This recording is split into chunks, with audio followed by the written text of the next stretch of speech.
all along the way. If you're ready for some help, call Compact Asset Management at 800-388-9700 and schedule your free consultation with Mo Ansari to learn about his holistic approach to wealth management. Call 800-388-9700. That's 800-388-9700. Compact Asset Management is a registered investment advisor, funds custodian, Fidelity Institutional Wealth Services, member FINRA SIPC. Steve Jurich here. After working in financial services for over 20 years, I finally confirmed what investors really want, including me. And it's simple. All they're asking for is 20% annual return with no risk at 100% liquidity. Here's the problem. A money market is safe and liquid, but offers almost zero yield. Mutual funds and ETFs are liquid with upside potential, but aren't safe. A carefully selected next-generation index annuity through IQ Wealth may offer 10% ample liquidity, principal protection, and a lifetime income yield potentially double to triple that of quality bonds. By yielding more income using fewer dollars, our system allocates more money for you for capital growth. It's a winning combination. Call leading annuity authority Steve Jurich now, 480-902-3333. Guarantees rely on the claims-paying ability of the insurer, so compare with Steve, 480-902-3333. Call Steve now. What is my portfolio worth? How much money will I need to retire? Are my investments working? Am I properly diversified? Hi, I'm Mo Ansari, president of Compact Asset Management and host of Market Wrap. If these questions are keeping you up at night, maybe it's time to get some answers. Give me a call at 1-800-388-9700 and let's set aside some time to review your portfolio so you can get an accurate picture of your investments. I will meet with you personally and introduce you to the entire team here at Compact Asset Management. Together, we'll develop an understanding of your current financial position and create a plan to help you reach your financial goals using our holistic approach to wealth management. Call now for your free portfolio review, 1-800-388-9700. That's 1-800-388-9700. Compact Asset Management is a registered investment advisor, funds custodian, Fidelity Institutional Wealth Services, member FINRA SIPC. Live from the Harman Solar Studios in Scottsdale. This is KQFN Tempe. Also transmitting on K25CD Phoenix at 99.3 FM. And K240 U Fountain Hills at 95.9 FM. All right, people, settle down. Because it's time. For what? Showtime. When does it start? Right now. 3, 2, 1. Let's get on with the show. Let's do it.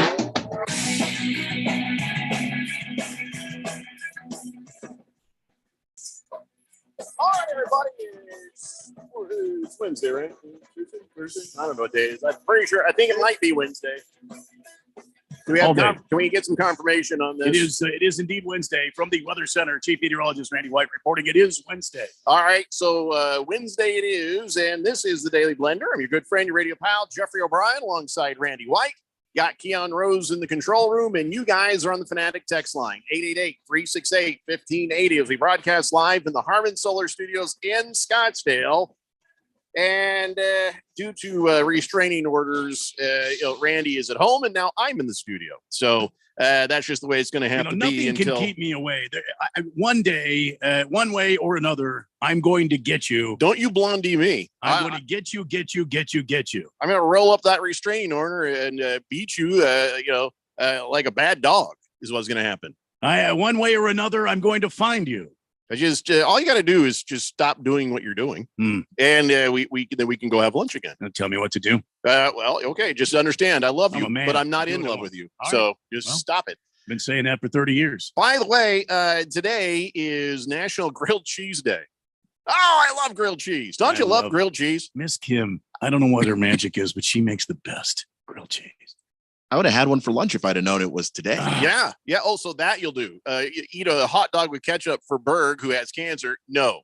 Have a grilled cheese sandwich just because it's grilled cheese sandwich day. You know what I did? Yes. I did eat a hot dog with ketchup for Berg. Where's I just didn't record myself. Well, that doesn't count if you don't record it. Well, okay. So I'm not going to record the grilled cheese either. I don't record myself eating food. First off, nobody asked you to record yourself eating a grilled cheese, Keon. Correct. Yeah. But you made the comparison. And I'm like, what's the comparison? Get over yourself. There is no comparison. Exactly. Either you're for Berg or you're against him. Clearly, you're for against him or you're against him. I'm for him because he's just gifted many fantasy football victories. You're welcome, Berg. you're welcome. You can have those. Well, anyway, it's a National Grilled Cheese Sandwich Day. The easiest sandwich to make, by the way.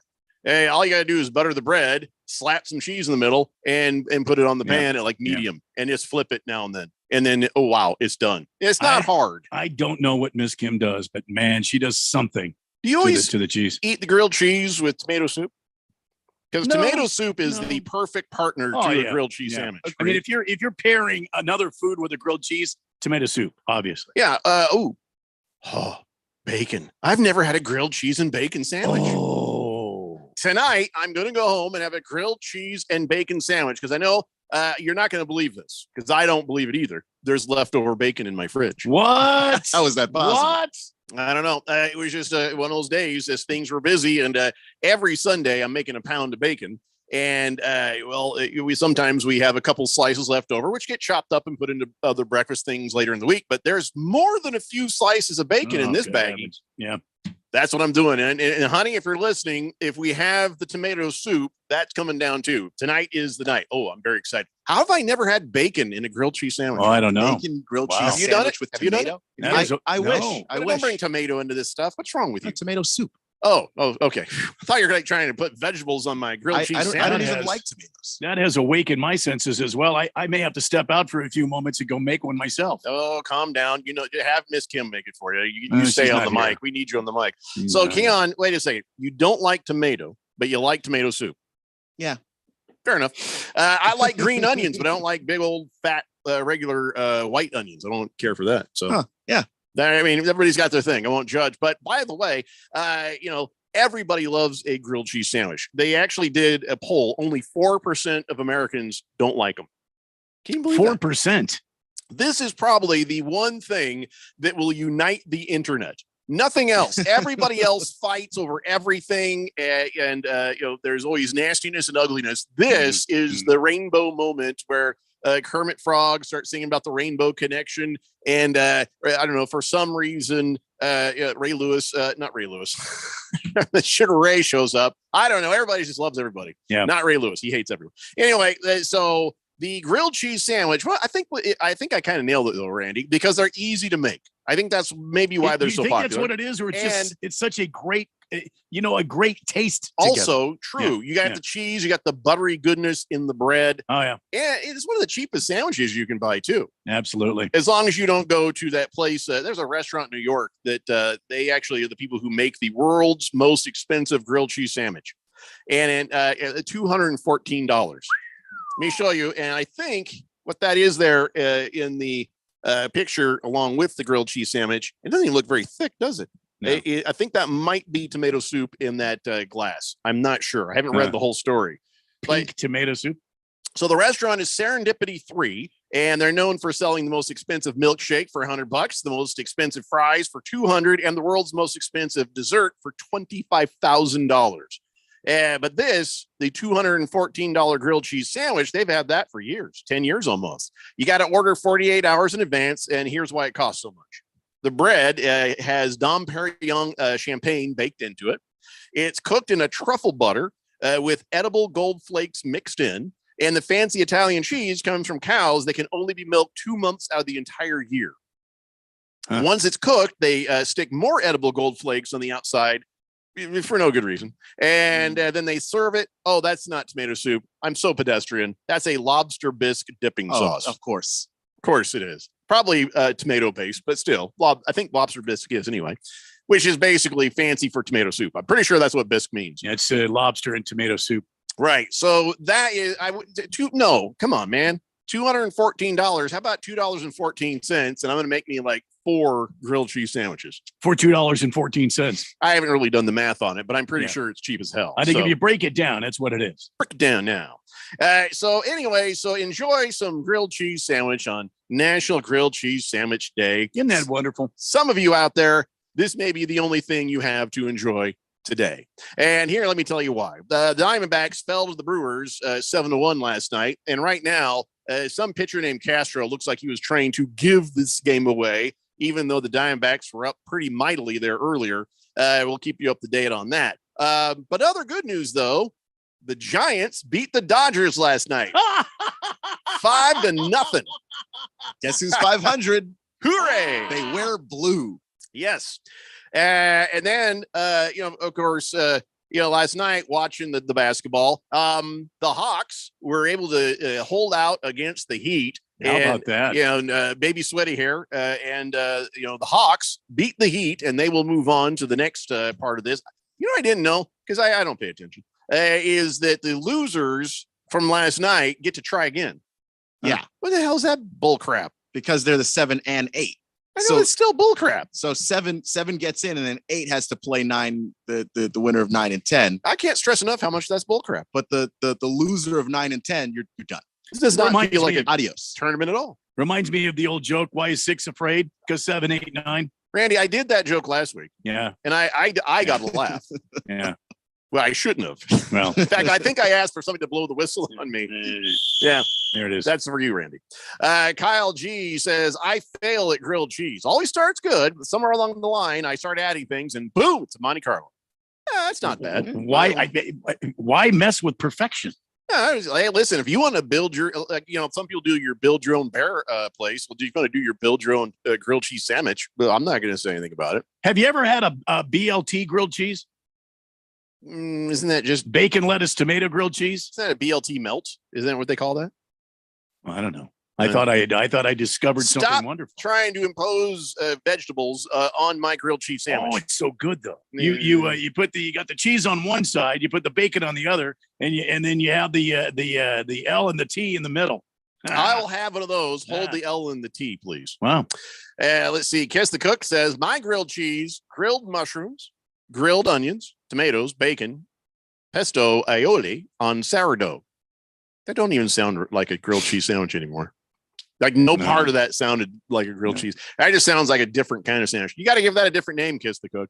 I mean, it sounds good. I'll eat that. But you got the mushrooms, you got the onions, and then you got the cheese. So that's kind of like Philly. That's Philly, and then you got the aioli. No. You throw in the aioli in there. Cheese. Sourdough bread. Now you got the Italian, like an Italian Philly grilled cheese. Now here's what you do. There are rules. Grilled cheese sandwich is made from basic white or basic wheat bread, butter, and cheese. It can be Kraft cheese. It can be government cheese. It can be Velveeta. But anything else, it's not orange. You're doing it wrong. I mean, cheddar cheese, grilled cheese, that ain't. Come on, man. Let's get some American cheese up in there. I mean, I'm not gonna tell you how to live your life, but don't tell me something's a grilled cheese sandwich that ain't a grilled cheese sandwich. Back to the Heat there. So the Heat have another try at this thing later, right? Yeah. And the Hawks, they don't have to do nothing. They're just in. They're just in. They're officially the 7 seed, and so they're done. That brings us to another thing. I can't believe I actually stayed up late to watch this crap. That was one of the worst displays of basketball I have seen in a long time. And it's not just because I don't like the Lakers. It's not just because Donnie has caused me to not like the Timberwolves. It's really just more because it was bad basketball. So I need somebody to check me on this. That was bad basketball. Not just me not liking the teams. It was bad basketball, especially in that fourth quarter. It wasn't like, wow, they're defensively awesome.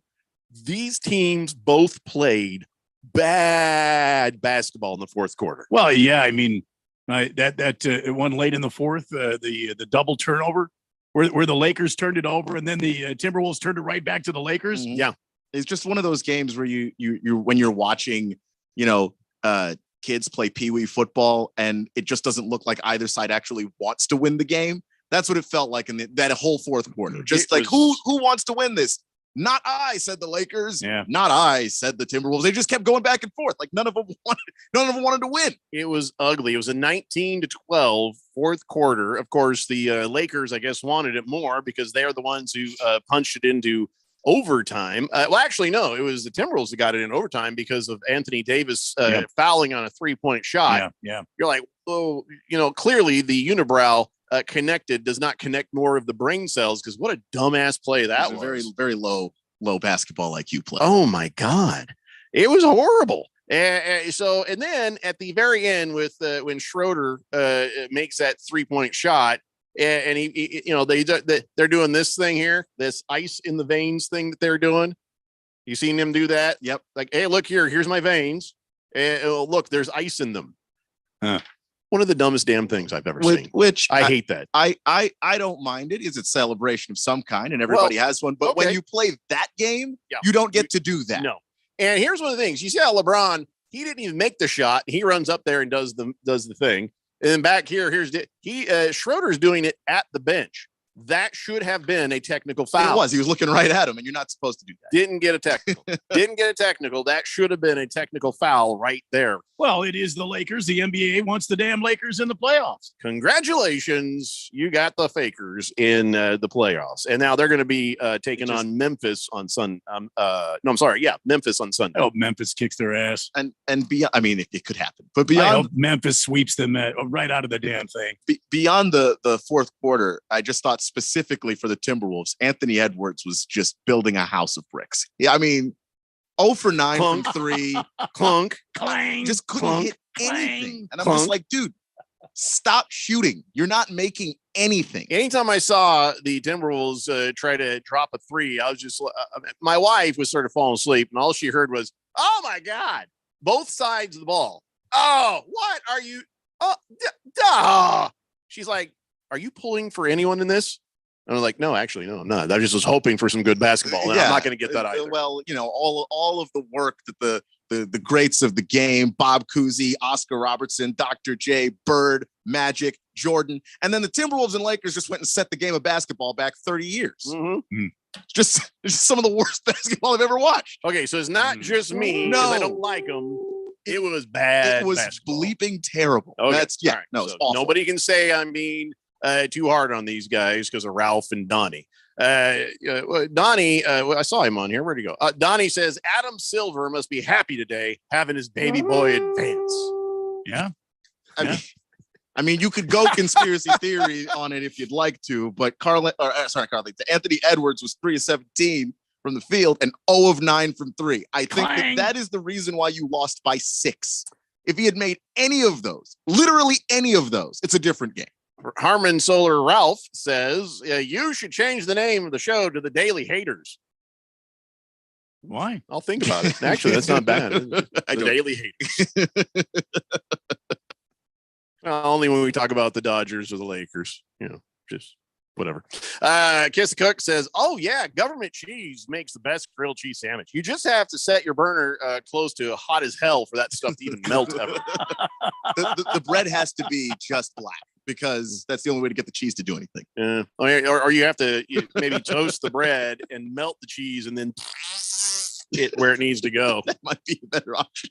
Kyle G says, "I wonder if they'll do Ice Vein celebration when they get swept by Memphis. If I'm Memphis, yes, I'm not doing it the entire game. I'm doing it at the end of the game." Well, it's Ja, so you might get it the whole game. But I mean, look, if you look at who the Memphis Grizzlies are, if you show up with the celebration and it's shown to Ja Morant and Dylan Brooks and Desmond Bane and these young guys and they're cocky and they've got some swagger, they are absolutely doing that every time they win, every single time, and maybe more. I mean, just.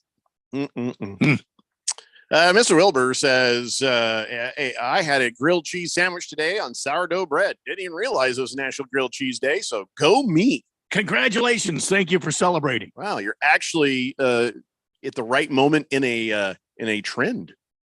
Yeah. Accidental works too. Yeah. Watermelon says, Jeffrey, the cheapest and easiest sandwich to make is a bleep sandwich. Ha ha ha. A bleep sandwich. I disagree because it's not. You still have to get bread because they were making that in the game last night. It looked like it was taking a lot of effort. Oh yeah, a bleep sandwich. I got that bleep sandwich from the Lakers and Timberwolves game for free. Just all I had to do is turn on the TV. Mr. Pringle says that was the most Bud Light Lakers I've seen. When I've seen last night. Okay, we're not doing that. Come on, guys. You can be better. I would say you're better than that. I've yet to see the proof, Pringle. But I want to believe in people, but actually, I've seen the fourth dimension. Come on, man. Let's see. Silver Pop says, what about Famunda cheese? There needs to be a 2-minute penalty on that one. The historian wants us all to know that Bill Haley and the Comets recorded Rock Around the Clock on this date in 1954. All right. Well, thank you, historian. Appreciate that. Navy Brad says, hello, guys. I see that Sir has the station on at his workplace. What? Sir. Sir? Remember, sir. Sir? We can't say it because if we say it. Oh, right. Forgot about that. Sir. Anyway, back to the stuff. Sir Ralph, how's his Sir Ralph is listening to the radio. Yes, he is. All right, so tonight, well, actually here in a couple minutes, this afternoon, Chicago is taking on Toronto, and then later on, you got Oklahoma City at New Orleans. So let's just take a moment here. Chicago at Toronto. Who do you like, Keon? I still like Chicago. I still do. I just where the Raptors are high levels of dysfunction in that franchise right now. What does the coach want to do? What do the star players want to do? It feels like that team's just falling apart. And I'm going to go with the Bulls because I just think that they're pulling together. Patrick Beverley, love him or hate him, but he shows up in a locker room. Guys want to play with him. Randa? Yeah, I'm still going Chicago. I even with Patrick Beverley on the team.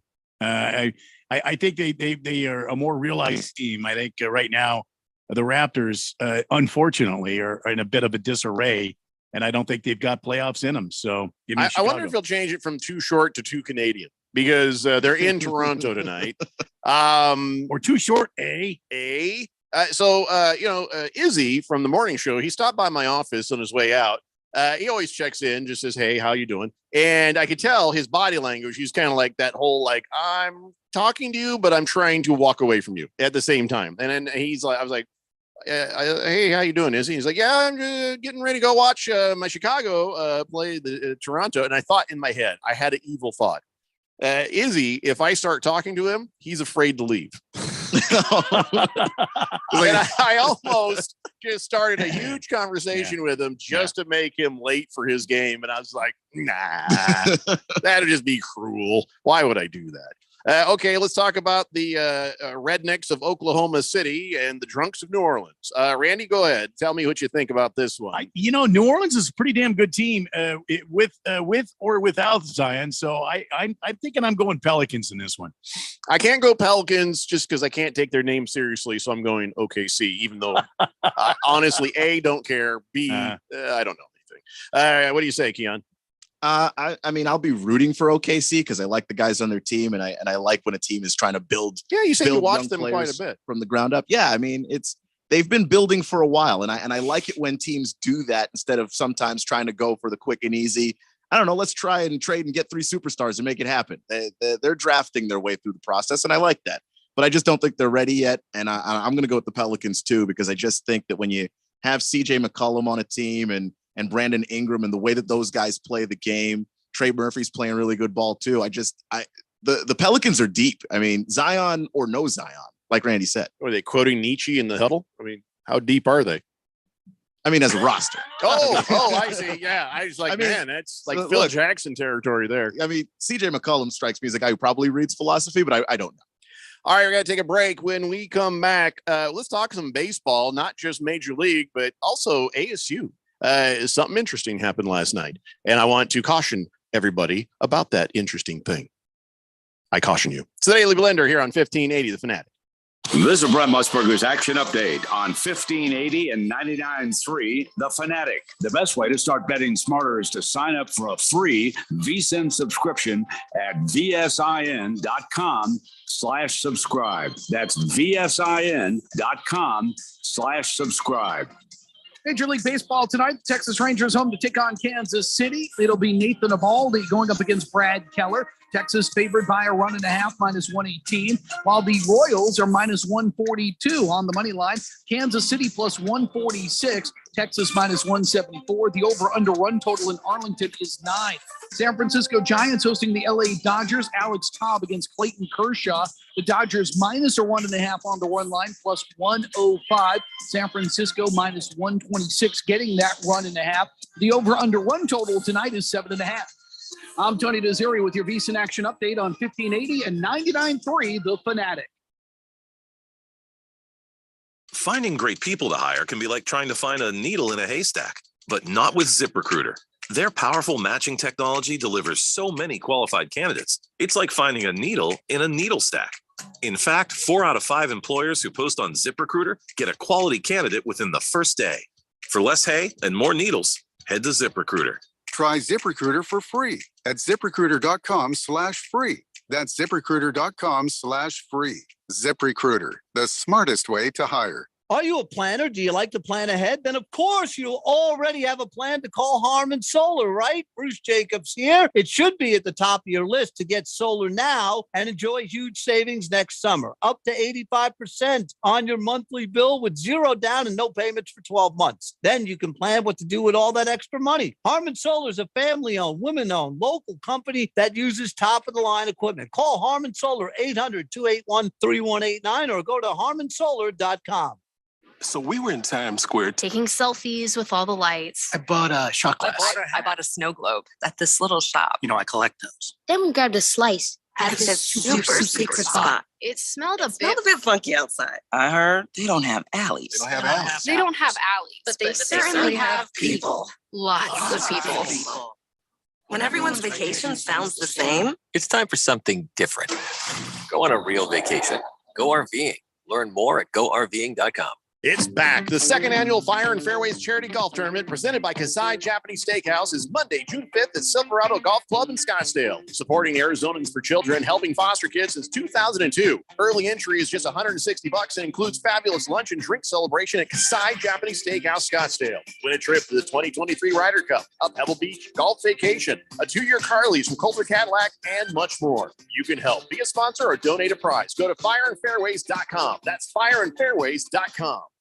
Did you know there are resources out there to support every Arizona service member, veteran, and their family? The Be Connected program is available statewide at no cost. We're here to help you navigate the system and get connected to whatever resources you need. Call 866-4AZ-VETS to talk directly to caring people professionally trained to help you. This message is brought to you by the Arizona Coalition for Military Families, the Arizona Department of Veteran Services, and Arizona's Be Connected partners. Baseball is in full swing. See you later! 3-run home run! And we've got the grand old game covered like an infield tug. How about that? Who's hot? Who's not? We've got the latest news, score, highlights, and info from around the league all season long. It's a camper and it'll go all the way to the wall. We are your MLB hookup. Looking up and it's gone, a home run. Get all the games you can handle on 1580 and 99.3. The Fanatic.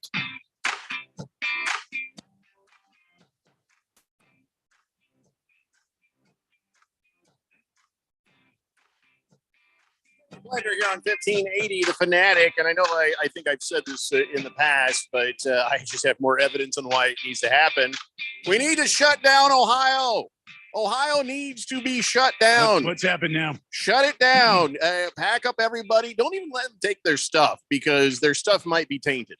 Just get everybody out of Ohio or fence them in so they can't leave. It's like you have. This is your only warning. We have to stop with Ohio. You know how they have that old train derailment in Ohio and all that contaminated soil and other people in the town are like, oh, Jesus. And then all this bad stuff starts happening in Ohio, the same stuff.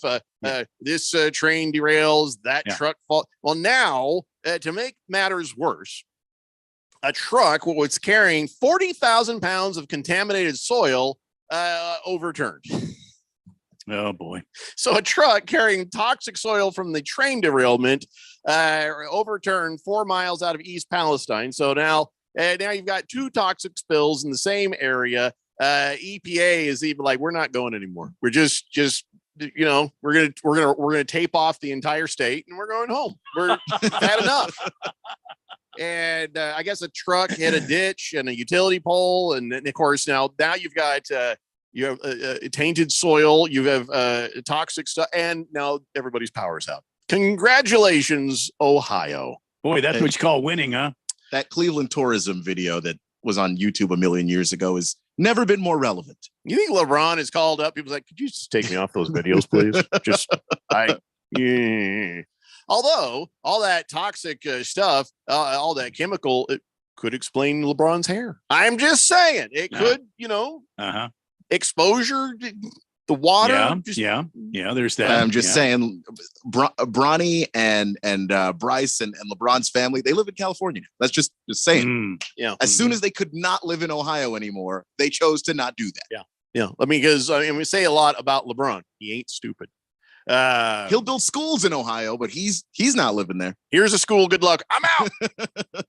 So I just want to say something. I want everybody to gather around here. Okay, this is Real Talk with Jeffrey O'Brien. Real Talk with Jeffrey O'Brien. Do we have any music for Real Talk where I'm like just Real being Talk sincere with everybody? Sincere Real Talk music. Real Talk with Jeffrey O'Brien. Jeffrey O'Brien.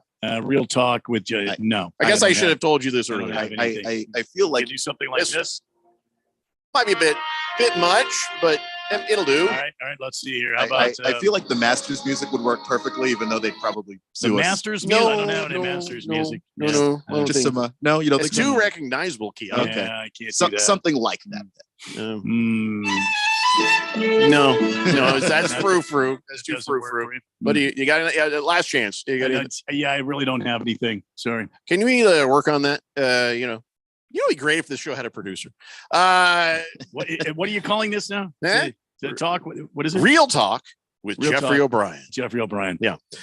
So, all right, everybody, music in your own heads. Gather around. We need to talk. And I saw a lot of hateful things on the Twitters. Oh boy. Let me just set this. First off, who's our school? Who's our college? Who's our team? ASU. It's the Sun Devils. Yes. Yeah. But also, who are our friends? GCU. Exactly. Yeah. ASU, that's our team. GCU, that's also our team. We're pals. There's no rivalry between the two. There's been some hay made about trying to get the basketball teams to play each other. Yeah. The baseball teams play each other. Yes, as they did. But we're not rivals. Yeah. It's not rivals. I don't say this to belittle GCU. Not at all. In fact, the word rivals showed up on ASU's website. And I'm like, no, it's not. There's no rivalry. You're friends. We're friends. Because why? We have a common enemy south of the border. Talking about you, Arizona. So can we stop there just for a second? Speaking of U of A? Yeah. This morning, because I think I know where you're going with this. Mm-hmm. This morning, I looked up ASU baseball, and I open the Google and I type in ASU, and then under the heading, it comes up ASU baseball. I click on it and it directs you to LSU baseball. And I thought, well, I didn't put LSU, but spell check, gotcha. So ASU baseball, and I double checked it, and it came up again, LSU baseball. Fantastic. And now, those two letters could not be further apart from each other on a keyboard. Can you do me a favor real fast, Keon? Can you look up U Arizona's baseball record right now? I'm just kind of curious. Well, so ASU has already, shall we say, whooped the ass of that Southern Arizona team. Even better to know that, but I know Arizona State is 24-9. Grand Canyon is 18-14. Yeah, Arizona State is 10-2 in the Pac-12, by the way. Nice. And U of A's ass is still hurting from the ass whooping. I'm all for it. The Sun Devils put on them, but that's not what I want to talk about. I find it a little intriguing that U of A coming up here in 3 games. We have a series against Washington. Then we play U of A again. I find it a little intriguing that ASU baseball links to LSU baseball. That is weird. I'm just not what I'm talking about. Just saying. But anyway, go right ahead. Nobody right from ahead. U Arizona is smart enough to hack anything, well, so it's not them doing this. All right, well, but go right ahead. Well, let's get back to Real Talk. Yeah, with Jeffrey O'Brien. So we are friends with GCU. We are the GCU station, and that's not why I'm even saying this. Randy and I have been friends of GCU for 30 years. We're ASU fans, but we can also say, hey, little buddy, come on, GCU, let's go. And to be fair, GCU has done a little bit better in the tournament. Getting there and getting there. I'm just saying GCU is nothing to sneeze at, right? So I got this headline up on my feed. ASU overcomes 7-run deficit to defeat crosstown rival GCU. And it was a very impressive comeback. Grand Canyon was just killing the Devils. Yes. They had a run in the first. They had a 3 in the second, 2 in the third, 1 in the fourth, 2 in the seventh, 1 in the ninth. Problem was ASU, they finally got their act together in the 8th inning and shelled them with 9 runs and then 2 more in the ninth. Yeah. So, everybody on Twitter, ASU fans and stuff, they're just being cruel to GCU. Yeah. Just horrible to GCU. And I'm just like, save that for you, Arizona. What do you got to come after GCU for like that? I mean, it's not, are these guys going out there and like making yo mama jokes about, the Sun Devils or something? I don't think so. No. I don't know why you go so hard on the Twitters hating and poking at the GCU. There's no real rivalry, is there? No, I don't think so. I'm but not look, trying to belittle GCU, but I'm just saying, hey, as an ASU fan, all of us ASU fans, we should do better. Let's keep in mind that both baseball clubs for ASU and for GCU, both baseball clubs have a storied history. ASU, of course, former national champions. We can name several Hall of Famers that have come out of the Sun Devil flock, and current players that are Sun Devils that are playing in Major League Baseball today. Reggie, he was an ASU Sun Devil. You might remember Rick Monday. Some of you older listeners, Rick Monday was a Sun Devil, and then it goes on from there. I'm not even going to mention Barry Bonds. I don't even want to talk about. And GCU, they've had success in their baseball programs over the years as well. They have their history as well. So these are two storied franchises that went off on each other. And this was quite an emotional game. I mean, GCU was putting the screws to the Sun Devils pretty good until a 9th inning or an 8th inning, 9-run inning. Are you really going to call it a rivalry? I thought we're kind of pals. I don't think it's a rivalry. I think this is a very emotional game. And I think GCU is sort of like the little brother that, is always nipping at the heels. You know what I mean? Mm-hmm. Yeah, sometimes you fight your brother, but that doesn't. But your brother is becoming legit in a lot of different sports. Yeah. Well, I mean, not football. Up until recently, Grand Canyon was not an opponent of, in D1 baseball. I mean, they were not a D1 team for a long time. And since they became a D1 club, and since they joined the Western Athletic Conference, they have been doing some good stuff. So Big George says, I didn't say anything negative about GCU. Big George, you're so vain. You might think this song is about you, don't you? No. While yes, I see all of your tweets on the Twitter feed. I see a lot of other people's too. I never even mentioned you, Big George. I wasn't even thinking about you, Big George. I was thinking about producer Wes, who kept retweeting just some of the meanest, nastiest stuff about GCU. I ignored it because I didn't want to, fuel the fire. Yeah, because you're like, why do that? Why? You don't even need to do that. There's no real rivalry. It's like same thing. If NAU came to town, you wouldn't torch them like that. After. Oh, I beg to differ out of producer Wes. Yeah, he would. But I'm just saying, he's nailed. We don't need to do this. We don't need to do this. We are friends with NAU. We are friends with GCU. And that's it. We can, just save all your hatred for you, Arizona. And they're 17 and 13, by the way. Crosstown rivals. 17 and 13. Oh, that's amazing. So anyway, 5 and 10 in the conference. Yeah. I mean, come on now. I just wanted to, real talk with Jeffrey O'Brien. You just wanted to make sure everybody, hey, let's pump the brakes on just being mean to our pals at GCU. I think that's fair. I concur. Oh, no, Phoenix College, you can rip them a new one too. That's fine. Wait a minute. That's my alma mater. What? You graduated online? Phoenix College. You graduated online? No, I took I was there I took one course there. You can actually go in person? Yeah. I thought it was like a Korean website or something. No, I actually, you can go there, and it's my I took one course there and decided that wasn't for me. Well, let me just say, screw Phoenix College. Yeah, there's a rivalry for ASU. Phoenix College? Yeah, and all your. Did you not just hear that? It's my alma mater. I thought you were an ASU fan. I am an ASU fan. We got to hate somebody. All right, fine. Not Phoenix College. Oh, MCC, you sons of bitches. There you go. Mesa There you Community go. College. Yeah, Just coming. smug bunch of Mormons. Come on. There you go. Oh boy. Kiss the Cook says, yeah, what am I listening to Masterpiece Theater? Yeah, I know. We really got to see about getting a budget for more music for this show. Bruno Baller says, with it being grilled cheese day, what is your favorite cheese to use in grilled cheese? God damn it, it's American, Bruno Baller. What other cheese American could possibly use for a grilled cheese? Nothing more American than grilled cheese.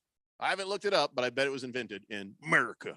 He says he prefers sharp cheddar. That's not a grilled cheese. That's and he says, or even the Valvadier.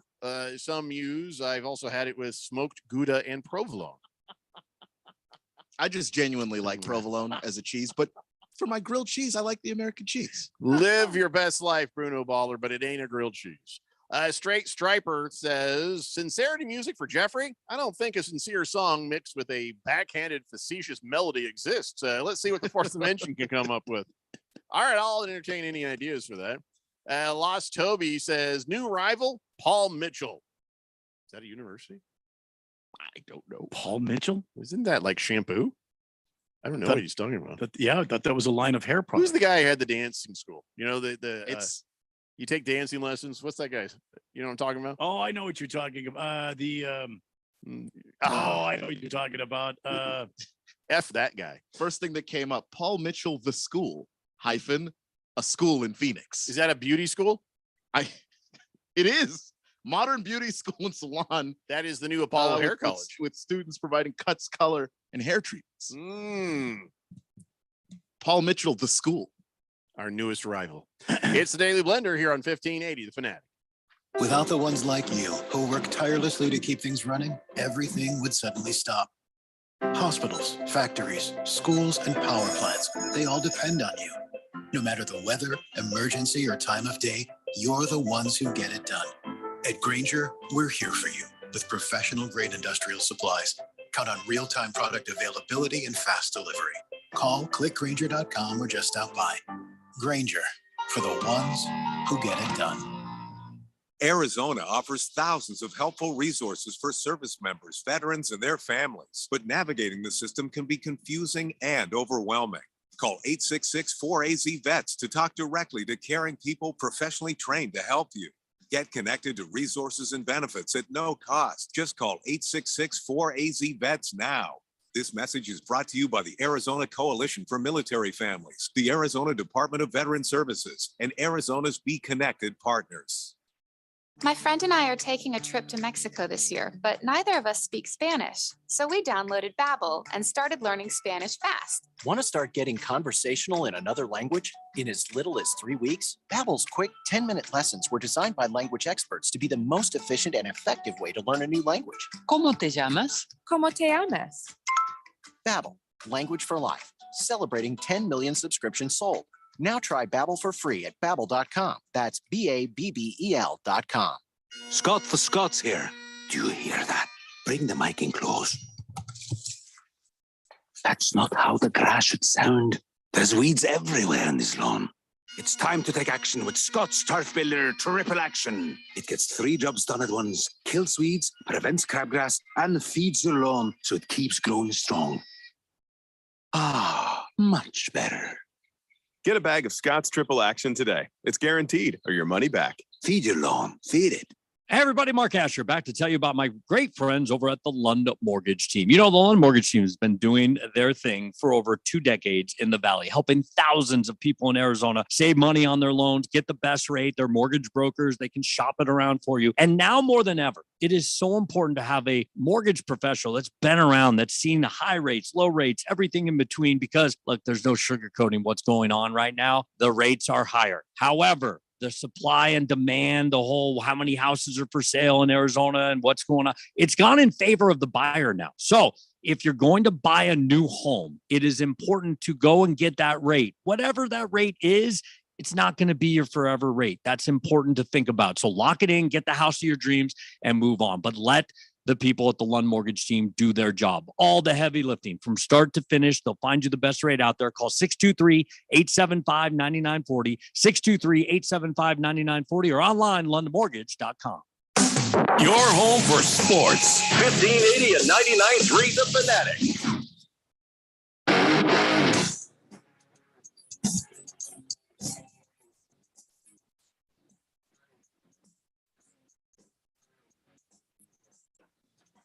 Hey, Ledger here on 1580 The Fanatic. I'm confused. Kiss the Cook says, yeah, Randy, I'm a Golden Bear also. Protect our alma mater. Wait, Phoenix College has a mascot? Yeah, it's at Phoenix College. I didn't know it was Golden Bears. I thought it was Phoenix College Bears. Do you have sports at Phoenix College? Oh yeah, they used to have football, baseball, but now it's just all online, right? For the most part, they still have the school is still active. The school still has classes. You can still go. I mean, GCC. You can still go to GCC. You can go to Scottsdale Community. They still have classes there. They have buildings, but as far as the sports programs for community colleges, I think that was pretty well gutted a few years ago. Big George says, okay. I don't want to keep talking about our commercials over and over again, but I do thank you for reminding me that it's Arthur Murray Dance Studio. There you go. How's that for a bracket challenge? You got Arthur Murray versus Paul Mitchell. You got Phoenix College versus GCC, MCC, all the CCs. Yeah. Oh yeah, yeah. Thunder Snow. Yes, thank you. He also he said, "How about Fred Astaire Dance Studio?" Well, they should be put in the mix if they're they're part of this. Thank you, Average Joe. Fred Astaire. Bruno Baller says, "Hey Randy, you remember Bob Horner? I believe he played for the Braves, and he was an ASU grad. He was an ASU grad. Yeah, Bob Horner. Yeah, a lot of people came out of ASU, out of that baseball program. So I don't understand this at all. You know how they've increased the pace of play for the baseball, and they got the shot clock and the pitch clock, scratch clock, grope clock. They've done everything they can to speed up the baseball. Well, now that's actually working. Some teams have said, "Ooh, well, maybe we should extend beer sales so that everybody has enough time to drink, and then all the people can, like people like Heavy Metal Maniac, can make their money selling beers and all that stuff." But I thought the whole reason to stop serving in the 7th inning is so everybody is good and sobered up by the time the 9th inning is over. You would think, yeah. So now if you're extending it into the 8th inning and everything is being moved quicker. Now you got some Dram Shop Act consideration here. By the way, the Dram Shop Act is one of those laws that says if you are getting one of your party guests to your house or in your business good and liquored up and you send them out the door, all right, have a nice day, you bear some responsibility for whatever happens next. If they drink, drinking and driving, if they crash, you could be held financially and also possibly criminally liable. So this is probably not a good idea. You need to leave enough time between the last time that somebody got a beer in their hand and the end of the game to just give it a shot that you don't get somebody drinking and driving and killing people. So this, I think, is a bad idea. And I'll go ahead and add a little something to Randy and his thoughts. Hey, when you decided to put the pitch clock and increase the pace, you losing money on that, it's on you, not on the general public outside of a stadium, outside of a park, outside of an arena. That is not their problem. That is now a you problem. You sped up the clock. You made your bed. Now lie in it. Take the financial hit that you have put out there and stop. And I know Heavy Metal Maniacs is probably going to like me saying this. All the respect in the world for him. It's a man trying to get it, trying to get a dollar. He's trying to make make the best of everything. But this, this is not good for the general public. And so I have concerns. 2 ballparks have instituted the extra beer sales. Orioles and who else? The Arizona Diamondbacks. Fan bleeping tastic. Might want to avoid downtown Phoenix when the Diamondbacks are playing. That's why you call it a pastime, because it's passing time. And so if you speed up that pastime, well, I mean, you're going to lose the opportunity to sell beer and other things. That's part of it, unfortunately. I mean, it's, I would say, here's the deal. We're still going to cut this off in the 7th inning, but if you want to, you want to come drink, get here early. Get there early and we'll give you some beer. So what's the difference? I mean, if they get there and they get liquored up, Well, and they stay the whole game and they supposed cut to off be- at the 7th inning. a certain amount of time that they would have to sober up before they drive. That's the whole process, the thought Yeah. process. If they get there earlier and they're boozing it up, yeah, there's a good chance there. But those are the people who are going to be, 3 sheets anyways, no matter what you do. I don't have a perfect solution, but if you're going to tell me that the whole reason you've forever not been serving alcohol after the 7th inning was the public health and safety, well, then what the hell are you doing, man? What are you doing now? How is that helping? I don't know. I don't have all the answers, but this seems, and it's a shame the Diamondbacks are one of the teams doing it. I don't know. Maybe I'm alone in this. I mean, are No, I people agree. like piling up all the beer they can put in their arms in the 7th inning to make sure they're good and drunk before they hit the road? Well, in 2 innings. See, that's one of the reasons why ballparks charge so much for alcoholic beverages.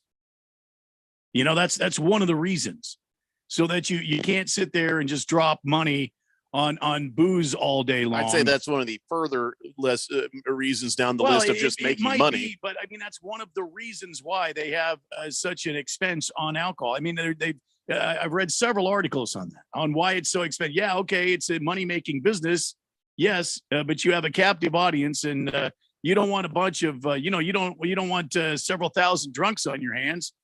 So you ramp the money, you ramp the cost up, And what's the difference? I mean, these folks in the suites, that have the opportunity to drink for free all day in these corporate suites all around the ballpark. Well, in those you can eat also, so that might help I get cushion it, the but blow a little. I don't know. I feel for Heavy Metal Maniac. You're right. Man's just trying to make a living. I get it. He's going up and down those stairs all day. He must have great thighs, by the way.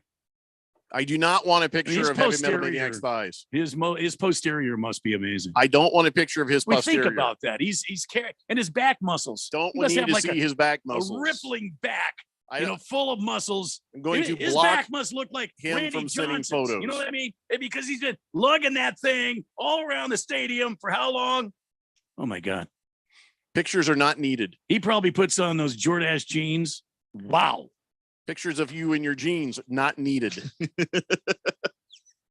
Why are you doing this, man? Why are you doing this? It just occurred to me. Anyways, I just thought I'd bring that up. I feel like it's a bad idea, and I wish the Diamondbacks weren't doing it. That's all.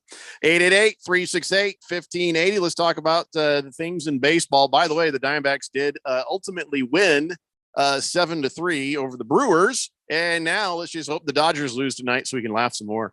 Are the Dodgers gonna win tonight? Or are they gonna lose? Playing against the Giants? Yeah. No, I'd say it's 50-50. Yeah, okay. That's fine. So how about this? The Rays took out the Red Sox, and now they are 11-0 on their perfect Isn't start. that amazing?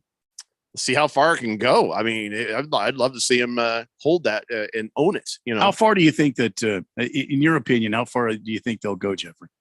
Not more than a few more games if they do. Really? I mean, every game you have to assume that, your luck can't hold up that long. I mean, who are they playing next, by the way? Well, they've got the Red Sox again tonight. They've got the Red Sox tomorrow, and then they go to Toronto on Friday. Red Sox are going to win one of these games. Well, I don't know, because they beat Boston 1-0 in the first game, but they beat them 7-2 last night.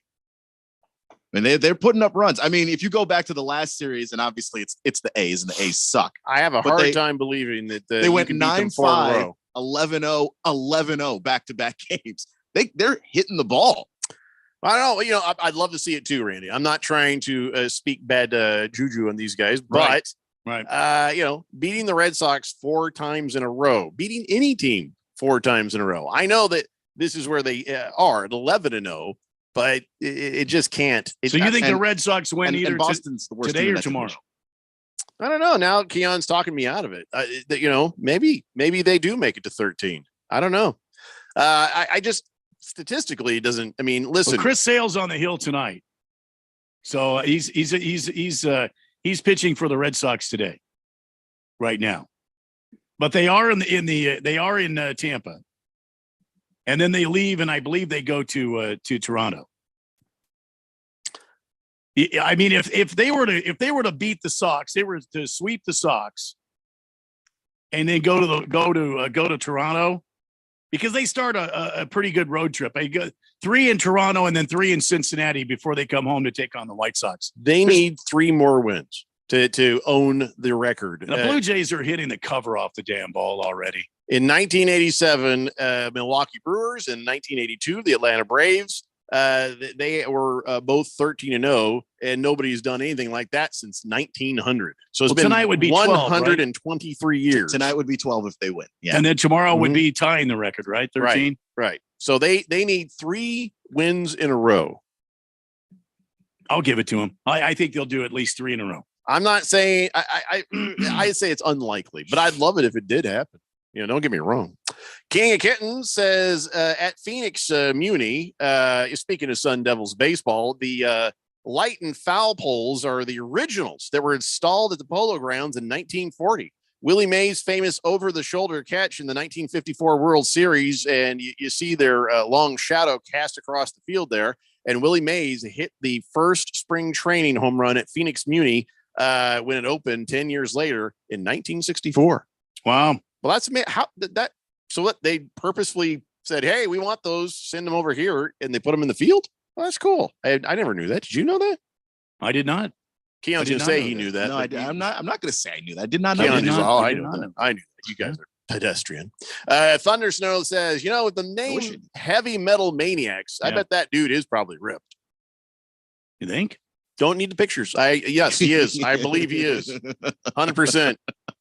Cardinal Art says, Jeffco, I agree with you and your point, but it's a ton of fans that show up with flasks, shooters. They're already liquored up. Oh, yeah. And they continue to consume God knows how much. Yeah, you got to know your limitation, and it's a double standard in my eyes. But, Randy, may I please have a weather forecast report and a shot of your finest whiskey? There's your shot, my friend. And from the 1580 of the Fanatic Weather Center, Chief Meteorologist Randy White back at it again today, ladies and gentlemen. Some clouds moving in under mostly cloudy skies right now, 89 degrees in downtown Phoenix. We're looking for a high of 90 this afternoon, getting down to the mid-60s tonight. Then tomorrow, a bit of a cooling trend. I don't believe we're even going to make the 80s tomorrow. Good. It's going to be cool, cool here in the valley. I got sweaty today. Yeah, cool. But you get back up there again. Mid 80s by Saturday, back to the 90s by the end of the weekend. From the 1580 of the Fanatic Weather Center, Chief Meteorologist Randy White. Back to you, Jeff. Go. Thank you, Randy. Hey, we were talking about the Red Sox a second ago. Maybe the problem they're having is the bad ketchup. Evidently, the Red Sox fans are losing their mind. No kidding. Because they don't like the ketchup. I guess the ketchup they're using, they say, is just bad. They went to a sugar and gluten-free ketchup. Oh, my God. They switched suppliers, and now, yeah, everybody is just like, yeah, they're bringing their own ketchup. That is the place you don't want to do it. In New York and in Boston, you don't want to do that there. In Philadelphia, you don't monkey with the food in those places. Maybe even Chicago. Yeah, maybe even Chicago. Let those places alone, man. Speaking of Philadelphia, over there, what do you think is going to happen if you make it $1 hot dog night in Philadelphia? Oh, my God. Here's what happens. I'll take 3 hot dogs, 2 to eat and 1 to throw. Yeah, well, oh, my God. Thousands of $1 hot dogs got thrown on the field when they lost to the Marlins. See, that's terrible. It's a waste of food, and it feels horrible, but it's also amazing. And it's also Philly. It's the most Philly thing that's happened, At least it wasn't batteries. Well, they didn't have like D-cell night, 58,000 hot dogs got sold on $1 hot dog night, and a whole lot of them made it to the field. Thousands made it onto the field. It's a good thing it wasn't $1 beer night. Yeah. The bottles, I'm sure they don't give them bottles. I think what it is there's just a guy that squirts the beer in their mouth and says, all right, get out of here. Looks like Chris Sale just gave up 3 runs for the Red Sox already. Here go the Rays. All right. Well, good for them. Why not? Okay, guys, that is it for hour 1. I will catch up on the text line. I'm sorry, all you guys that texted. And we'll do other things after this thing. It's the Daily Blender, 1580 Fanatic. My ride smells just right, just right, just right, just right. I gotta try that Febreze car. Just right, just right, just right. Yeah. La la la la la. It's up to 40 days of consistency. All over Febreze car clips right on your face. You know my car's my happy place. Keep that smile on my face. When it smells just right, just right, just right. Yeah, breathe happy Febreze. La la la la. Attorney Joe Cordell. Divorce forces a father to focus on what's most important, his children. You may no longer be a husband, but you'll always be a dad. In the divorce process, this comes down to three key concerns: physical custody, decision-making, as well as financial support. Each of these is important, and it's important that you choose a lawyer that cares as much about these issues as you do. Schedule an appointment with one of Cordell and Cordell's Phoenix area attorneys. Joseph Cordell, licensed in Missouri and Illinois only. CordellCordell.com. Hey guys, it's Stephen McCollum from the main event here on 1580 The Fanatic. D-backs bats have gotten hot. Will it continue this week with matchups against Milwaukee and the Marlins? And the Suns are gearing up for their first round matchup against the Clippers. Game 1 is Sunday. We get you ready and preview the playoffs. NHL playoffs are almost here. We'll get you set as the regular season wraps up this week. So join me, Stephen McCollum, on the main event, Monday through Friday, noon to 2 p.m. here on 1580, 99.3 FM, The Fanatic. It's back. The second annual Fire and Fairways Charity Golf Tournament presented by Kasai Japanese Steakhouse is Monday, June 5th at Silverado Golf Club in Scottsdale. Supporting Arizonans for Children, helping foster kids since 2002. Early entry is just $160 and includes fabulous lunch and drink celebration at Kasai Japanese Steakhouse Scottsdale. Win a trip to the 2023 Ryder Cup, a Pebble Beach golf vacation, a 2-year car lease from Coulter Cadillac, and much more. You can help. Be a sponsor or donate a prize. Go to fireandfairways.com. That's fireandfairways.com. Do you know about 211 Arizona? It's a free service to connect you with resources anywhere in Arizona. Housing assistance and eviction prevention, transportation and ride services, healthcare benefits, food resources, and even utility bill support. Talk to a live operator in English or Spanish, 24 hours a day, every day of the year. Just dial 211 or visit 211arizona.org. Get connected, get answers, and get the help you need. This message is sponsored by 211 Arizona. Scott the Scots here. Do you hear that? Bring the mic in close. That's not how the grass should sound. There's weeds everywhere in this lawn. It's time to take action with Scott's Turf Builder Triple Action. It gets 3 jobs done at once. Kills weeds, prevents crabgrass, and feeds your lawn so it keeps growing strong. Ah, much better. Get a bag of Scott's Triple Action today. It's guaranteed or your money back. Feed your lawn. Feed it. KQFN Tempe, also transmitting on K25CD Phoenix at 99.3 FM and K240 Rollins Hills at 95.9 FM. All right, people, settle down because it's time. For what? Showtime. When does it start? Right now. 3, 2, 1. Let's get on with the show. Let's do it.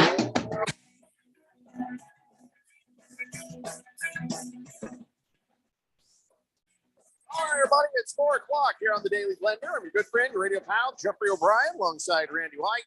Got Keon Rose in the control room, and you guys are on the Fanatic text line, 888-368-1580. Broadcasting live in the Harman Solar Studios in Scottsdale. Left a lot of texts sitting there on the text line. We will catch up with them right here and right now. But there are some amazing things happening today. I'm going to try to pace myself on sharing amazing things with you, but one of them is Jake Paul just made a fight with Nate Diaz. Huh? We're finally going to see this Jake Paul murdered. Nate Diaz is going to destroy Jake Paul on August 5th in Dallas. I mean, I sure hope so. I don't know how Nate Diaz is as a boxer because he's not a bad it's striker. A I mean, yeah, in the UFC, he was well-rounded just as a fighter, but he's not a bad striker. But it's good to see that Jake Paul learned his lesson and just went back to fighting retired UFC fighters. You can hit Diaz in the head 93 times in a row, and he's just stand there and stare at you. Seriously, that's true. That guy can take a punishment, and if you make even the slightest mistake, he is on you like a spider monkey. Yeah, I wish this was a UFC bout, but no. My money would be on Nate Diaz upstairs and downstairs. Jake Paul doesn't have the stones to fight him in an octagon, obviously. Yeah. So, Yeah. I mean, come on now. But still, I saw that and I'm like, excellent. I hope Diaz puts him to sleep. I hope he doesn't show up asleep. He does smoke an awful lot of weed. That is also Nate Diaz. You and now walk he's up retired. to I him, mean, if you walk up to him, stand within 3 feet, you get a sense of what the Cheech and Chong mobile smelled like. Get a contact high from 6 feet away. that hot box scene in that movie where they open up that's just if Nate Diaz says hi. Anyway, so that was amazing. I saw that and I was, it just made me happy. But let's get caught up on the text line. I know that a lot of people tried to talk earlier and we didn't get to it. So King of Kittens says he was talking about the polls. He says, yeah, they were there for the Giants who were in New York and then moved to San Francisco and had spring training in Phoenix. That's why they moved those polls there from the Polo Ground. Oh, okay. Wow. That made sense. Yeah, great little piece of history there. Cardinal Art says, oh, Keon looks like Ice Tray may be on his way to DC. Oh yeah, no, Trae Young. I was saying you look like an ice tray, and I was really having a hard time figuring that out. I was very confused when I heard it too, but no. Yeah, we don't call him Ice Tray. We call him sweaty baby hair guy. Sweaty baby hair Trae Young. Wait, yeah. Sweaty baby hair. But he's I mean the Wizards have been in the rumors for trying to make a move to get Trae Young. They've got a lottery pick in the draft that they can obviously use. So yeah, hope so. So why DC, man? All right, fine. Because they're making the aggressive move. They know they need a point guard, and if the Hawks are crazy enough to trade him, for what though? What'd they trade him for? What are they going to trade him for? They got a first-round pick. Not worth it. Lottery pick. I mean, it could be a high pick. We don't know. I mean, not worth it to the Hawks. That's what I meant by that. Twitty, it says, afternoon, gents. If you're out and about, we're on the air. So, he said, but if you're having a hankering for a grilled cheese, stop by Quick Trip. No. I'm not eating gas station food ever. That's my one food rule. I'll eat just about anything. Oh, Quick Trip. If you're going to eat gas station food, I feel like Quick Trip might be okay, but I still don't want to. I don't want to tempt fate on that. I mean, Quick Trip, you can go in and get a donut. Oh, they got nice donuts, and I laugh every time I look over and I was like, oh, look at that fresh fruit.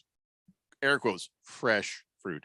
And then, sometimes they have some wrapped up stuff that maybe you can eat, but no, I'm not eating a grilled cheese at Quick Trip, even if they have a double shot of bacon, because that bacon didn't come from anywhere good. That gas station bacon did not come from anywhere good.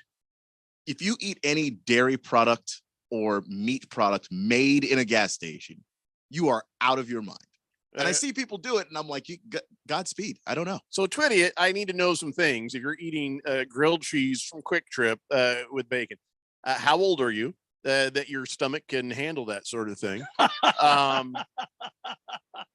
How far can you drive before you're desperately looking for a bathroom after eating the grilled cheese from Quick Trip? I just need to know more about you, Twitty. Now, wait a minute, guys. What Quick Trips have you been into? Because the ones I've seen, they have their own kitchen there. They're making the food there. I wouldn't know. I mean, I don't know. I don't care if they're making the food at 7-Eleven. I'm not eating it there either. I've just judged gas stations in general as not being the places I want to buy food. All right, have you sampled any of the fare from Quick Trip? Either one of you? I can't say that I have. No. Donuts, just the donuts. That's just all I'll touch. So they have good donuts. So you would say they're not good. bad. Yeah. Okay. All right. Those they get delivered. They're not, I've had their hot coffee, but that's the coffee's great there. Yeah, I love their hot coffee. I can trust a gas station with coffee. I was yelling at Jack as he left the building today. They were salesmen, and he had coffee, and I was like, "Oh, you're stealing coffee!" And I was like, "Hey, you know what they say about coffee, huh?" And he looks at me and he's like, "I sold something." Oh, okay, never mind. Coffees are for closers. You can take that. Yeah, go ahead. I'm like, wow, all right, yeah. Well, there goes that. So you can hit him with the ABC speech. Took my bullying right away. I had the whole thing all racked up in my brain from Shooter. What is it? His name is who does that speech? The Shooter guy. Yeah, Alec Baldwin. Alec Baldwin, Shooter guy. Anyway, Bruno Baller says, even with the warm days and early hours, well, it's just beautiful right now. Oh, yeah. It's nice in the morning. It's nice later on at night. Sure. Tomorrow's going to be even nicer, Bruno Baller. Enjoy it while you can. Boomer Sooner says, good day, Blender Nation. Good day, gents in the studio. How about them Diamond Snakes? Can I get a cold beer, please? Boomer Sooner. You don't have to sign your text, Boomer. I know it's you.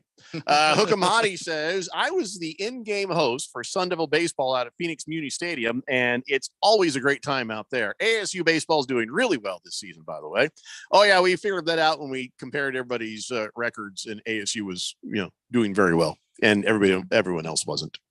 Fighting Wampa says, you get any kind of good food from QT, and you're guaranteed a quick trip to the bathroom. By the way, I will say this, it's like there's a couple places you can use a bathroom and it's going to be moderately clean. Quick Trip is one of them. McDonald's is the other. Moderately clean. Boozin Raider says, movie is Glengarry Glen Ross. Glengarry Glen Ross. Yes, it's also a very famous play. Quick Trip, says Big George, is Arizona's version of Wawa. And what? I'm not reading that. I feel like I'm being tricked into something. As a person who drove from Tennessee to Arizona to live here, I've seen Quick Trips all along the way. So can I say the second part of Wawa? It says Wawa and something. I feel like I'm being tricked into saying something I shouldn't. Well, I know Wawa is real. I don't know Well, it's a Wawa and then no, I'm not reading that. Just in case, George. Just in case. You're our legal counsel. You'll understand. All right. So, by the way, I wanted to find out. I mean, I was going to ask you this when I first saw you, Keon, and I forgot. Jeff Bezos has come out and said he has not made a commander's bid, and he does not plan to do so. He is not interested in buying this team. He says he's not in the bidding process. He's not planning on making a bid. I thought he wanted a team. This has got to be a little bit heartbreaking for you because just a little bit. But the thing is, if you buy the Commanders, Dan Snyder's done so much damage to this. I mean, we're talking about a guy who bought a team that you couldn't buy season tickets when he bought the team. And then at some point, they to keep the illusion of that going, they actually took out some seats and then took out some more seats and then took out some more seats. So the stadium is in disrepair. The fan base is in disrepair. And the word on the street is that the Seahawks might go on sale in a couple of years. So Bezos might be looking at Seattle and going, that's a franchise I could buy. I don't have to fix it up. I don't have to buy a new stadium, which you would have to do if you bought Washington, because FedEx is a dump. So I think that that's probably why Bezos, he is interested, but I think he's interested in getting a team maybe that's not going to cost him so much to fix. And, Dan Snyder's been trying to talk to him. I've heard that too, where Dan was putting out some stuff saying, hey, I don't actually have a problem with Jeff Bezos. We're actually really cool. I know that nobody else will bid higher. Yeah, he wants the bid to go higher. And I think we've capped out at the $6 billion. Well, this might also be a Jeff Bezos plan to like, nope, not interested. And then all of a sudden he's getting begged to pay. If at any point he changes his mind or if Dan hits him with a number that he thinks is reasonable enough, he could just turn around and go, you know what? I'll write that check. All right, fine. I'll buy your team. But with the Seahawks out there, I just don't think he has a ton of interest. He doesn't have more likely Josh Harris is going to be your guy. Yeah. Have you done your due diligence on him to see what kind of freak show he is? I mean, just from your standard owner stuff, he seems like he's straight up kind of guy. He owns the Rockets. And I've never heard anything bad about him running that franchise, and they've been successful before. They're rebuilding right now. I think that he's a guy that could do it. There was a Canadian guy that was also the other person that had the $6 billion bid, but the way that they're describing his financial situation, he doesn't actually have all of the people that he would like in his group to help him finance that. So he might actually be out. Damn. So it might be a Josh Harris situation. I guess we'll keep an eye on that.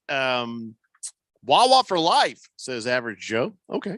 I don't know what Wawa is, to be honest. I imagine it's just a gas station. Yeah, it's just a convenience store on the East Coast there. Fighting Wampa says, I wonder if Bezos is waiting for the NFL to expand. Maybe he's hoping to get a team on his home planet because that dude looks like a straight alien. But okay, well, that's not a bad thought process. Maybe he is waiting for an expansion, and then maybe that's where he'll try to get in cheaper. You know, he's got the I can write a check for $10 billion anytime I want kind of money. So if he ends up writing a check for $3 billion, you know, I don't know how much the startup costs are for a franchise if you were to just pay the NFL to have the franchise. But Bezos has got it. So yeah, actually that's pretty smart, Fighting Wampa. Maybe you're right. What do you think? Is it what's easier, starting a new franchise or buying a bad one? Probably buying one. You think buying one still? Because starting one up, you're going to have to start everything from the ground up. I mean, not you're like going to they have to pay for their own stadiums. You're going to have to pay for your entrance fee into the league. They have that huge, enormous amount of buy-in money, sort of thing, for the league. You got to start the franchise. You got to have all the design and graphics and all the uniforms, training facilities. You have to secure all the real estate that you need. You make a lease with the stadium. I mean, it would be a nightmare. Where if you buy one that's already existing, I think the league, the franchise, whatever it is, price tag to get into the league is a part of the purchase price. And you already have a stadium. You already have a logo. You already have uniforms. You already have all that business already in place. It's got the loser stank on it. Well, it's got the loser stink, but I mean, who's afraid of somebody's got to start a new franchise, though? I mean, Jeffrey, you could take over this Washington franchise and you could turn it around. Oh, I agree 100%. Yeah, but listen, somebody is going to start the new franchises. Somebody's going to do it, and it's going to be worth doing, which means that they have to price that sort of. Here's the ticket to ride the ride. You're going to have to take care of this, this, and this. Now, once you prove to me that you have the city, you have the stadium, and you have the ability to make those kinds of things happen, congratulations. For the price of $3-4 billion, whatever, I don't know. You now are an owner of an NFL team, but it's going to take more than one group because you can't have odd numbers of teams, which means 2 new teams will come. Where are they going to come from? Europe. That's where they're coming from. Europe. I don't know that they're going to see new teams here in the United States of these Americas. You're going to see people in Europe. I would almost predict 4 teams in Europe, not too far into the future. I mean, I keep reading stuff about how the league is doing all of these mathematical kind of equations, essentially, to try to figure out how to get the travel to work for everybody. Yeah. If you did have a division in Europe, I mean, I've seen them trying to work that stuff out. So, I mean, I can't necessarily say that you're wrong. It's coming. That will be the next thing, because why would you go to a place where you don't feel like you can sustain a team when they're going nuts for it in England and Germany and wherever else? The whole thought process of the NFL. It's about the dollar signs, and they're going to go where the dollar signs will show up. But we've seen Wembley Stadium chock full of people who have no idea what they're doing. Wearing different. We have actually jerseys. Created a legion of Jaguars fans. That's Basically how often we've sent that team over there. So, I feel like that's the next move. That's the next expansion. I would be completely surprised if you ever see another team in the United States anytime soon. It will be Europe first. I don't know. It'll be Munich. It will be London and London. And London. I don't know. Where do you think where do you think all these teams are coming from? Well, I mean, they did play a game in Munich this past season. They played one in London. I believe they played one in Manchester, I think. Why not? And then find some other European city. You only have one left. So I don't think it would be that hard to try and figure it out. They're going to continue to send teams to Spain and try and go to France and stuff like that to see where the number, where though, it right? sticks. 4 is the number. I think 4 is the number. Because you got to have a division. You put one. Well, you have to have a division, but you also almost need 8 because that's true to balance the AFC right. and the NFC. So you two of them got to be in the AFC, 2 of them got to be in the NFC.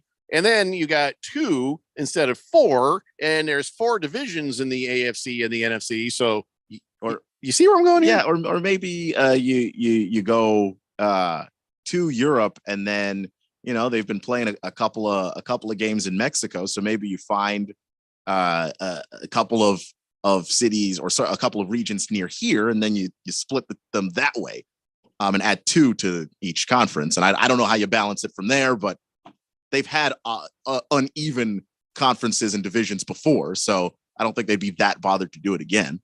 Yeah, but it bothers all of us with OCD. Bothers me. I want it to be even too. I'm just saying that's probably what's going to end up happening. We're going to end up with some unbalanced thing, and everyone's going to be annoyed. Unless, and hear me out, you get 4 teams in Europe and 4 new teams in the United States of these Americas. And, you sort of sprinkle it all through wherever just to even everything out. But it doesn't explain, all the travel that has to happen, because then you're going to be like, well, it's no fair. The guys in that division don't have to travel to Europe all the time. We have to travel more than they do, blah, blah, blah. So I know it's a mighty big thing to figure out. So now you're like, okay, I guess Goodell's on the phone. Yes, Brussels. Yeah, you guys want a team? Hey, Greenland. Oh, no, wait, I'm in Iceland. Never mind. Bye. Iceland, you want a team? Yeah, no, because I get it. Because Iceland is green and Greenland is ice. So Goodell's got to know that before he picks up the phone. But I think he'll be briefed on that. Bruno Baller says Barcelona, possibly Munich, Germany, London, and Amsterdam. That'd be a possible site.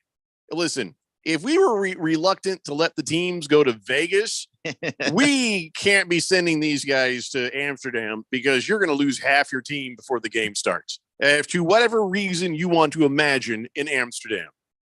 I don't even have to say it. You're already thinking it. They say in the NBA that there are some cities where during the regular season, the city wins the game before the teams even played there. Atlanta, Miami, LA. Amsterdam is that on steroids. You're not going to be able to control anybody. There'll be studies to see how sexually transmitted diseases affect the CTE. And that's the kind of stuff you're going to end up doing if you do this in Amsterdam. Listen, I'm all for expansion if it makes sense, and the market will bear it. King Kenton says, Keon, have you ever been to Buc-ee's gas station or truck stop? Man, I lived in Texas for like 6 years. Of course, I've been to a Buc-ee's. Buc-ee's, Stuckey's. Awesome. Love Buc-ee's. Do they still have Stuckey's out there? I remember Stuckey's. I remember Stuckey's. I don't know of Stuckey's. And I think they do. I think they do. Hefty Lefty says the European excitement needs to be taken with a huge grain of salt, though. Sure, the stadium is always full. They only have 2 or 3 games a year there.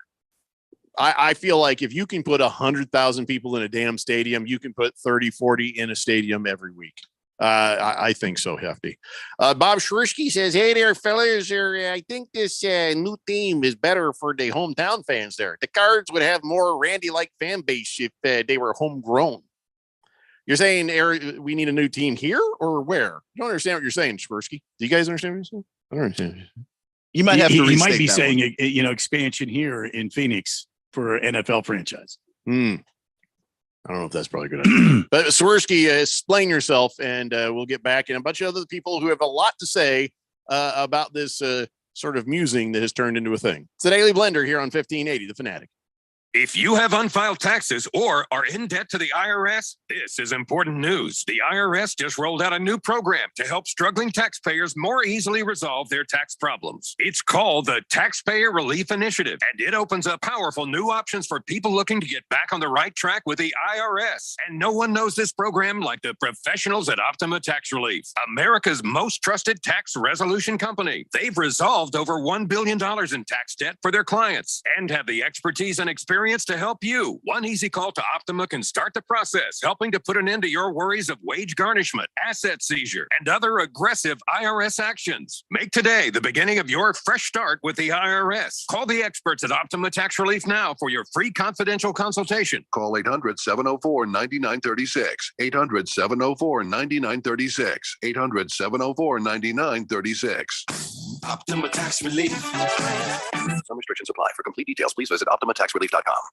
When it comes to covering the high school sports scene in Arizona, AZ Preps 365 has all the answers. Every Saturday morning from 8 until 10, they break down games, interview the newsmakers, talk with coaches from around the state, and stay up to date with what's happening with prep athletes and breaking news from the Arizona prep scene. It's AZ Preps 365, 8 till 10 Saturday mornings on 1580 and 99.3 The Fanatic, and always on at 1580thefanatic.com. It's back. The second annual Fire and Fairways Charity Golf Tournament presented by Kasai Japanese Steakhouse is Monday, June 5th at Silverado Golf Club in Scottsdale. Supporting Arizonans for Children, helping foster kids since 2002. Early entry is just $160 and includes fabulous lunch and drink celebration at Kasai Japanese Steakhouse Scottsdale. Win a trip to the 2023 Ryder Cup, a Pebble Beach golf vacation, a 2-year car lease from Coulter Cadillac, and much more. You can help. Be a sponsor or donate a prize. Go to fireandfairways.com. That's fireandfairways.com. When you run a business, you need to be in control. And while you can't control everything that happens in the world of business, you can definitely take control of your utility expenses with the help of Harmon Solar. Give them a call and see how your company can save up to 80% on that monthly electric bill with zero down and no payments for 12 months. Harmon Solar is a local family-owned company that uses top-of-the-line equipment. Call Harmon Solar, 800-281-3189. That's 800-281-3189. Or go to harmonsolar.com. If you're not spending every waking moment checking us out online, oh, You better have a good excuse. yeah. We've loaded up our website with the stories, pics, video, podcast commentary, and more. The kind of stuff you love. Hey, it takes a lot of time to post all this junk. And you'll love every bit of it. Very well. Or at least most of it. It appears that the website has become alive. Yeah, now. It's on the internet. 1580thefanatic.com.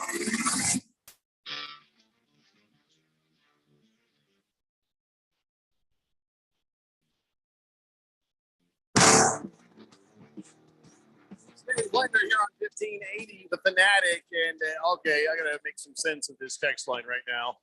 Let's see. A lot of texts about Buc-ee's, a lot of texts about the NFL in Europe, a lot of texts about. Oh, good God, what is that? Anyway, let's just stick with Buc-ee's. Hookem Hottie says Buc-ee's is a cult.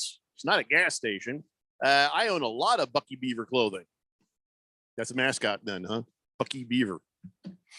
I'm just going to let that just sit right where it's at. Not going to say a word about it. And we'll all get home alive. Heavy Metal Maniac says the Arizona Diamondbacks playing some really good baseball. They have scored 40 runs in the last 6 games. Go Diamondbacks. Yeah, surprisingly good. Pro Dog says heading to the Northwest to meet my new grandson born on Easter Sunday. Grilled cheese tip. Add everything bagel seasoning to the butter side.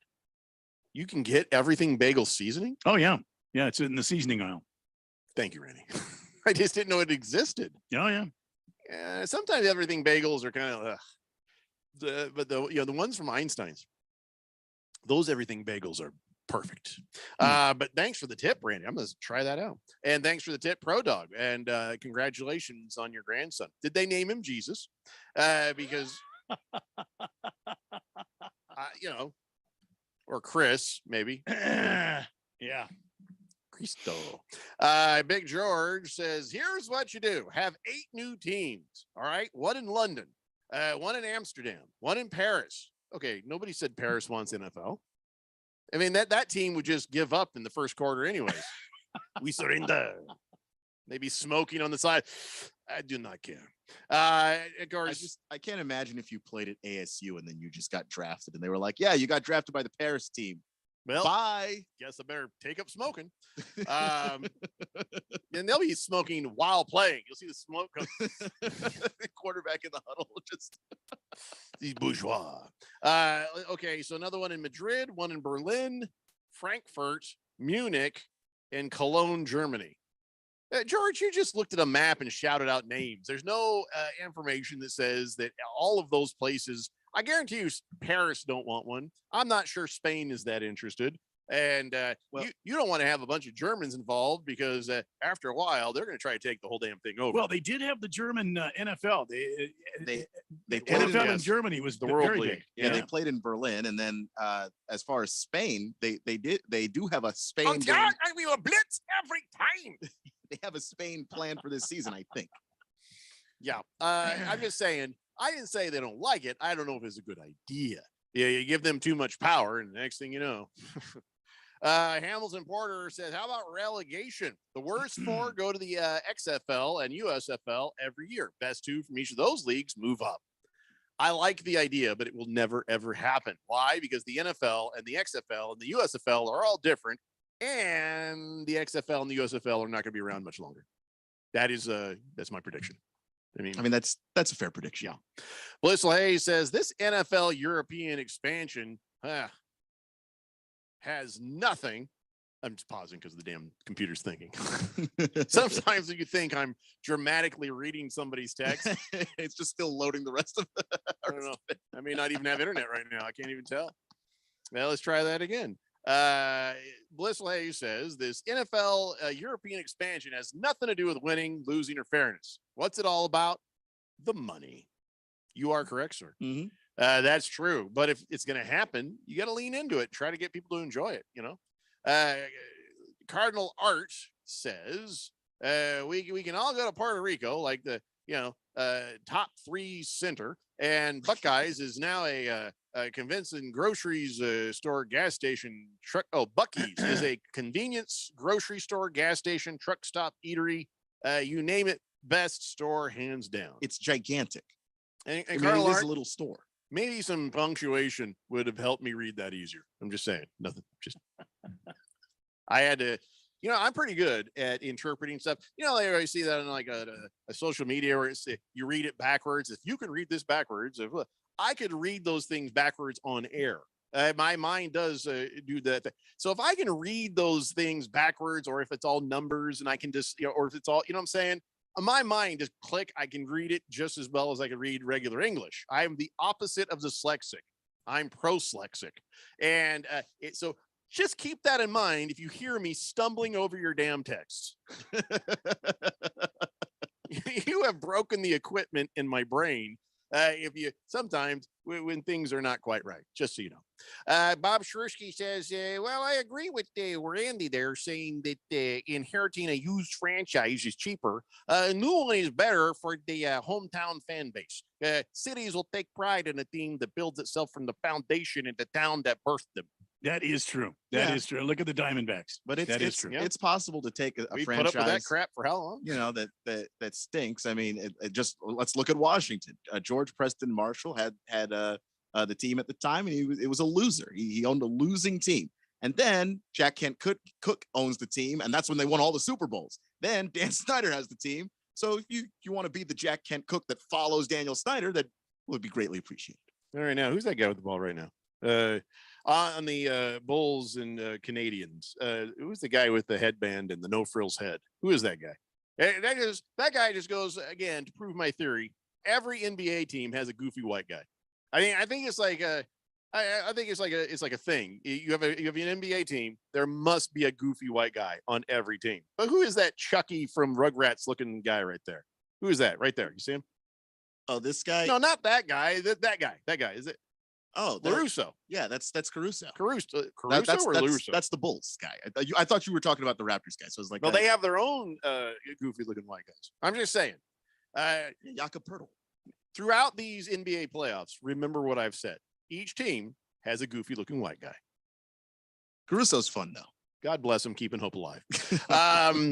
Hamilton Porter says, I don't know. Dublin seems to host college football every year with some success. Yeah, that's Notre Dame, though. Yeah, the Irish. I don't know that they very much care, but you said the Fighting Irish are playing somebody. They all show up. Yeah. Well, those that are coherent. Potentially, they thought they were the Fighting Irish, and they were showing up to fight somebody, and were slightly disappointed. But then there was beer, and they were fine. Fighting Irish and serving beer at a stadium. That is like the bat signal for my people. They'll be there. Kiss the Cook says, what will they be called? German helmets? Yeah, is that that's also a good point. It'll be interesting to see what kind of team names you get, from the places. Germany's going to be like, we can't have any military sounding names because we have a history. They take that very seriously, honestly. Oh, they do. They're very much like quick. It's like, yeah. You will not name your child Hitler. They have some of the strictest hate speech laws because they're like, you know what? We're not even going to give it a chance. You're not going to name your child Adolf. I don't care. I don't care who your grandfather was.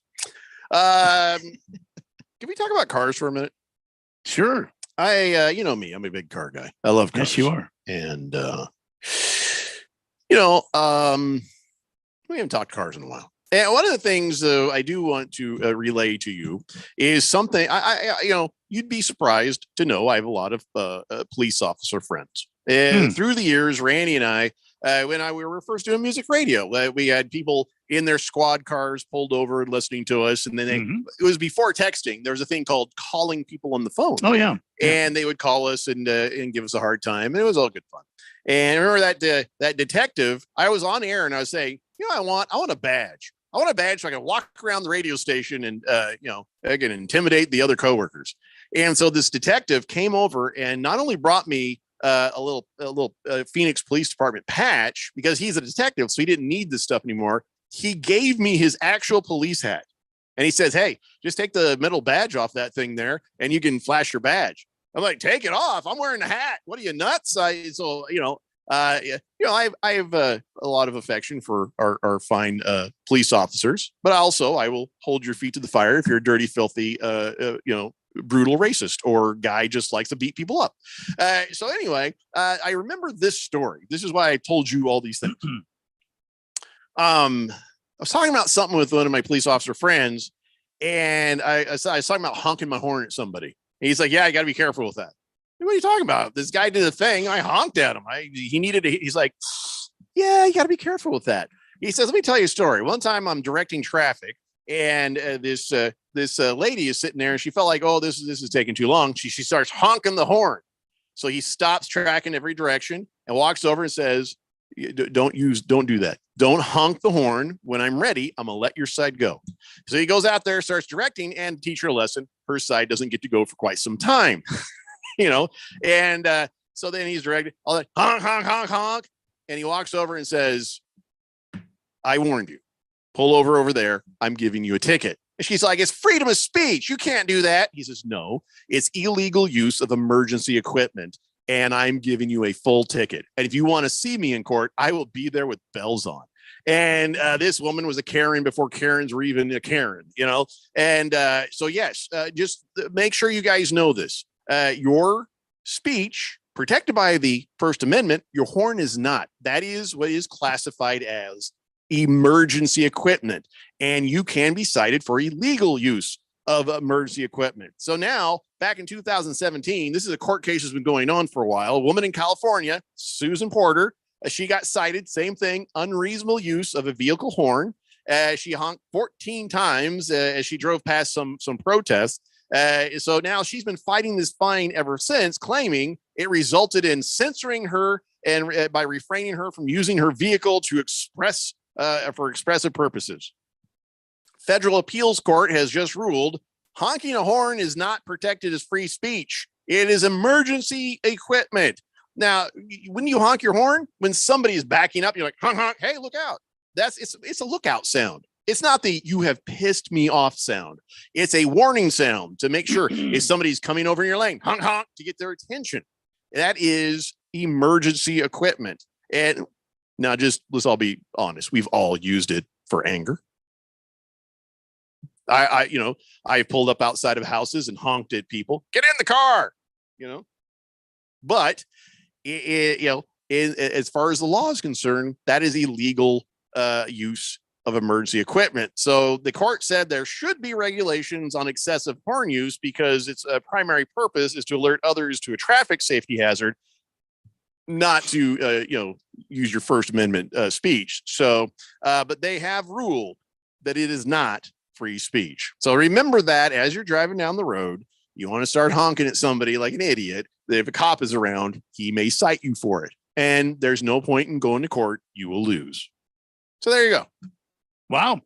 Useful information for today. Yeah. And if you're a police officer listening, correct me if I am wrong, but I'm sure this has already been something that the guys here in the Valley have been enforcing for 30 years now.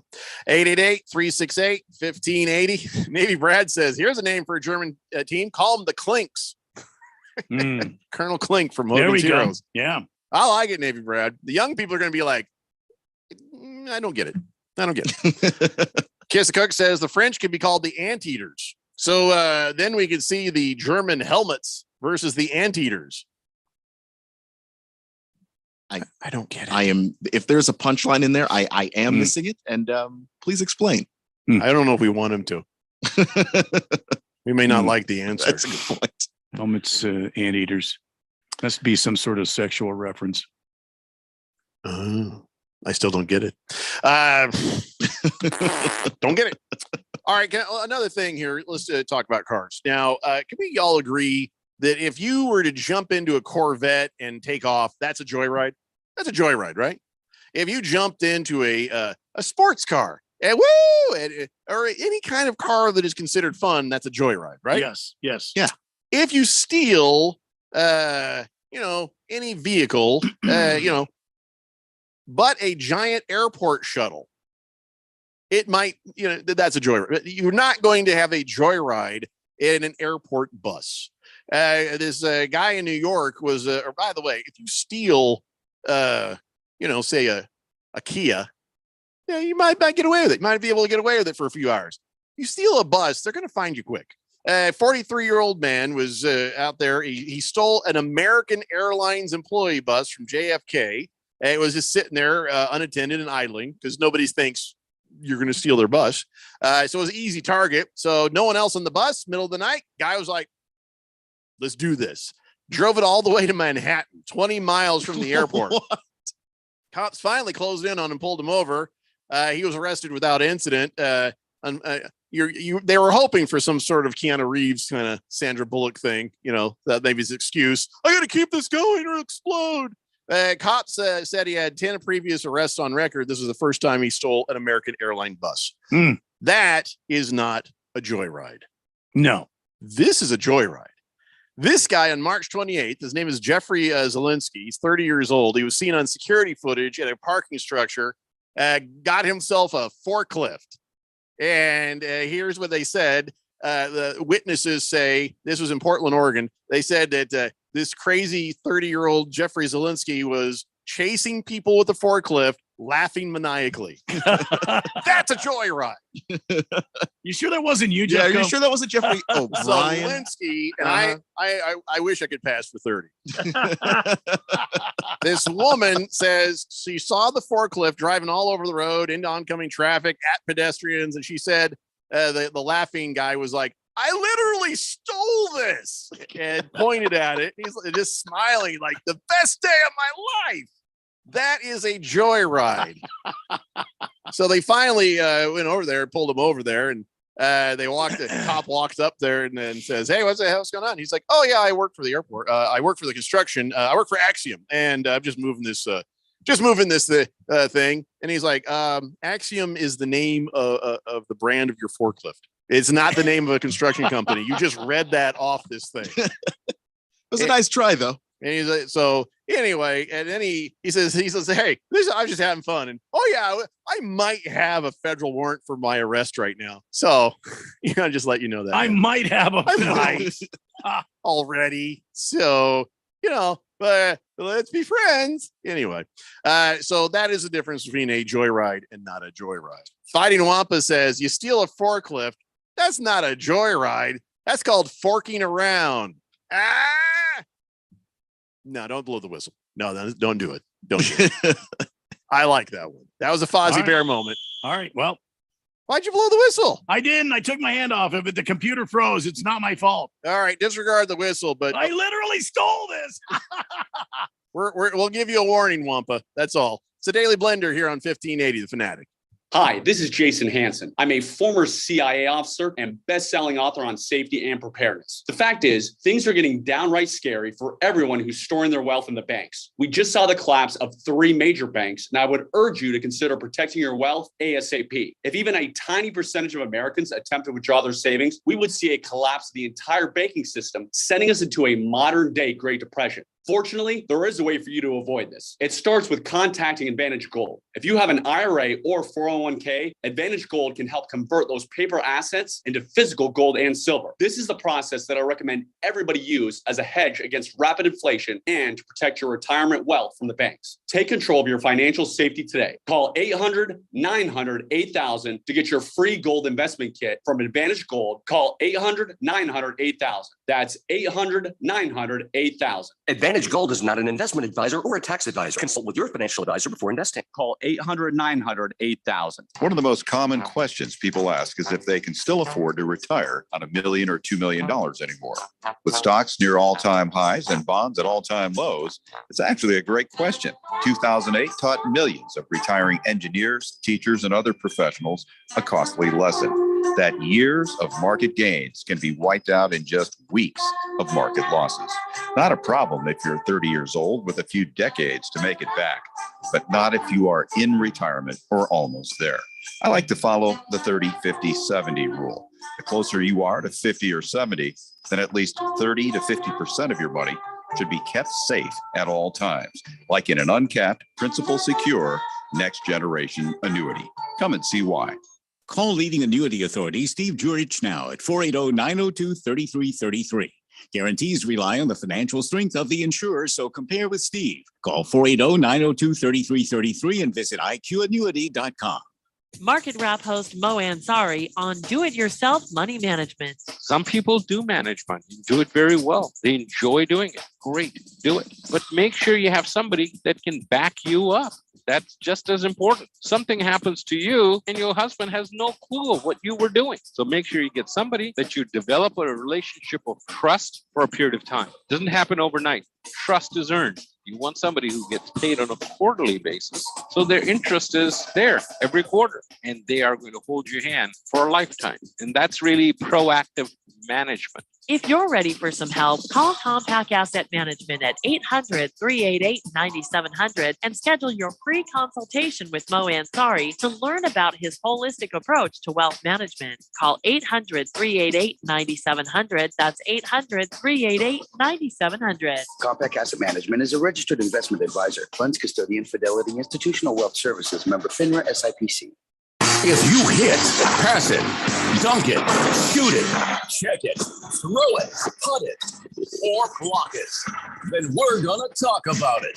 I like that. I just thought I'd clear that up. 1580 and 99.3, The Fanatic, and always on at 1580thefanatic.com.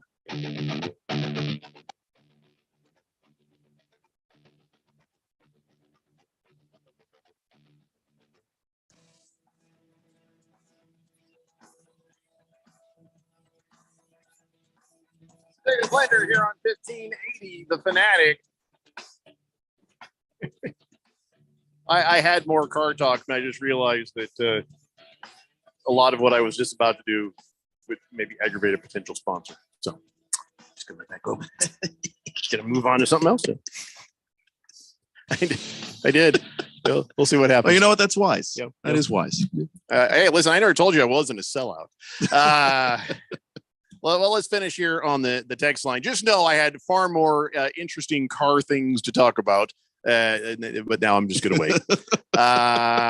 Wasn't going to be just that. Look, on this show, we are principled to a point. No, that point is a decimal, and it starts with a $sign. So, oh, by the way, Hamilton Porter says false on the Ireland game. That it was Northwestern Nebraska this year.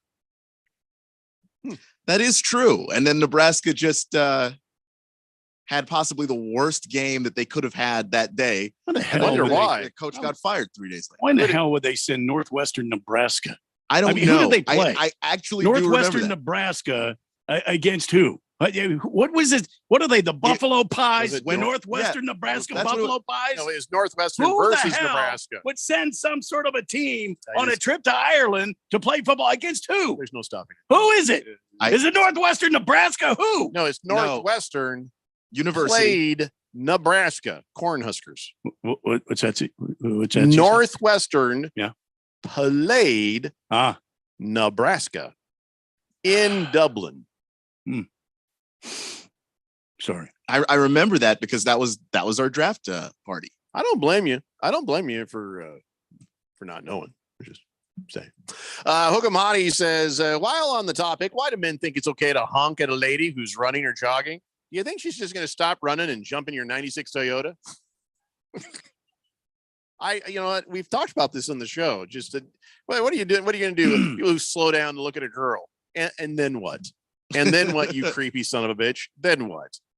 She's going to turn and go, you have the nicest eyes. No.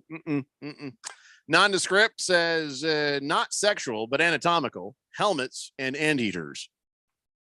Still just really not getting It's just like, I now understand what you're going for. It's just. Could this be circumcised versus uncircumcised? Oh, I explained circumcised versus uncircumcised to my son because they were trimming some palm trees, and there was a trim palm tree, and I'm like, circumcised, and then the bushy the untrimmed one, uncircumcised. He's like, oh, as a perfect explanation, perfect Well, yeah. My mouth ain't working because I didn't get to have lunch today. The hell you say? Random texter says, Jeffrey, I don't care what kind of car you got. If you get in it and drive it to work, that is not a joyride. You are correct. Big George says Arizona resize his statute. Oh, don't give me the numbers. Just tell me. It's a relevant statute in Arizona. It says, if reasonably necessary to ensure the safe operation of a motor vehicle, the driver shall give an audible warning with the driver's horn, but shall not otherwise use the horn when on a highway. And that is Arizona Resize Statute 28-954B. Revised statute? He says resized. So, but I don't, it seemed big enough. I don't know. 888-368-1580. Bob Shruski says, yeah, Jeffrey's public service announcement is no joke. I was once pulled over on the Las Vegas Strip there for using my horn. And while he was talking to me, 3 other motorists passed us honking. The cop hung his head and told me, just get out of here. Yeah, that's, yeah. Well, lucky you, though. Nurse Scratchit says she really misses driving her Roadrunner and, beeping the horn and peeling out. She had a 68 Roadrunner. Why would you beep the horn and then Oh, wait, I get it. Roadrunner. Me. Yeah. Why don't you still have it? Me. I just got heartburn thinking about not having it after I had it at one time. I'm sure there's some tragic reason. I have heartburn for you, Nurse Scratchit, that you used to have a 68 Roadrunner, and then the word "used to" is involved. By the way, just the Red Sox are just getting shelled right now. 6-1. All right, well, there you go. You guys, but maybe not the next one. I'm just saying. Maybe not the next one, but tonight, I mean, it's baseball, so I mean, anything can happen. But Chris Sale's career over? I think, boy, I don't want to make a snap judgment on this one game, but we're 79 pitches in, and he's given up 6 runs. Right now, Toronto is on top of the Bulls, 37-32. So it looks like it's going to be a close one there. And let's see. Lost Toby says, I allegedly took a electric scaffold for a joyride from one bar to another once. We had about 5 people on there going from bar to bar. Oh, it'd be young and dumb again. Well, you don't have to say allegedly if it's, I mean, there's a statute of limitations, I'm pretty sure. Whatever became of your electric scaffold, did it just run out of charge and you abandoned it, or do you just leave it at the next bar? Electric scaffolding. Never heard of that before. Dropping the soap says, breaking news. All right. I guess we'll just break news for him. All right. Newsflash. Oh, wait, no, turn it off. He's just screwing around. He says, I'll be signing a letter of intent to play football at Northwestern Nebraska now. Yeah, he's just jerking you around now. Yeah, see, what happened was I didn't understand. It wasn't Northwestern Nebraska. It was Northwestern was playing. I maybe should have added verse. Nebraska. Yeah, I might have said. I thought it was some D4 team out of Ogallala, Nebraska, Northwestern Nebraska, taking on some other D4 team out of, I don't know, Upper New York State or Sing Sing. Like U Arizona. Sing Sing. U of A. In Dublin. Yeah. Big George says, no, that was supposed to be Arizona revised statute. Sorry for the misspelling. That's how cases get lost, Big George. If you're going to be our lawyer, you better get your spell check in order. Yeah. Nurse Scratchit says she sold her 68 Roadrunner for nursing college funds. Well, I guess that makes sense. Well, and now, good for you. Well, maybe you're at a point in your life where it's time to get yourself the Roadrunner back, or maybe the closest thing you get to it is a Challenger. A Dodge Challenger. Maybe one of these Dodge Challengers, like a V8. And, it's not the same, but it's something. I don't know. I always feel sad when people lose these cars and they look back and they're like, oh God, I wish I had that car. You know what I wish I had back? There's only one car I wish I had back. The Belvedere. No. 62 Plymouth Belvedere. No, thank you. The 72 Ford Maverick that I once had that looked like a little muscle car, had all that horrible Western trim taken off of it. And it was painted midnight blue. I loved that car. I was afraid to change the oil because any moment that was going to stop working. That was the kind of car it was, but it was beautiful. And I loved that car. I did donuts in people's lawns in that car with the time of my life when I was 18. The Jet says, gentlemen, hello. I've been in a foul mood all day long. Sorry to hear that. Just seems like today sucks. Today, Jet, how about 2023 so far? Hopefully everybody else is having a better 2023, but I kind of feel like this year sucks. I hope you're listening to me going, well, no, my year's great. Good for you, a-hole. I mean, good for you. I hope everything is good. But the Jet says, just seems like today sucks. I realize it's probably just because the Lakers won last night. That didn't help, even though they played like crap. Right. I realize they're going to get eliminated in the first round, but life is so much better when they're not anywhere near the playoffs. Yeah. How does that make your day suck? I don't understand. You just have that hanging over your head. Yeah. And I stayed up late because I was hoping to giggle, and I did not giggle. Maybe Ralph's having a great day because the Lakers actually lucked one out. Well, Sir Ralph is definitely feeling great about what happened last night. Yes, sir. Hook'em Hottie says, don't blame Big George. Lawyers just can't spell in general. That's why we have paralegals. Yeah, that's true. That's the thing about paralegals. I think it's very brave that they get in that wheelchair and they find their way into that office to do that work. Yeah, you're right. Navy Brad says, Jeffrey, don't you mean you wish you still had that Ford Pinto? No. My friend had a Ford Pinto wagon, an orange Ford Pinto wagon. And yes, that's how you know you're cute. We still got girls in it. Like, that's like defying gravity. I mean, you just. I had a 74. I had a 74 Ford Pinto hatchback. I paid $400 for it. Nice. Changed the engine in it 4 times. Yes. My uncle helped me. We put it on the side of my dad's house. I was still in school. Put it on the side of my dad's house. He was a body and paint guy, and he was in town. I painted it a sky blue, and I painted the interior black. Oh, it was sweet. You had to paint the interior? Yeah, painted the car, pulled the carpets out, painted it. So the carpets did not match the drapes. Shut up. 888-368-1580. Bob Shrursky says, speaking of Northwestern there, I got a quick question for the pros. Where in the draft should Northwestern's offensive tackle Peter Skronsky land? That kid's a badass. I'd be okay if he went number 9. Is that too high? I mean, number 9, making up a lot of stuff. Number 9's is probably a little high, but at the same time, he's probably the best. The guy who ate 10 pounds the other day? He was in that group of guys. Yeah.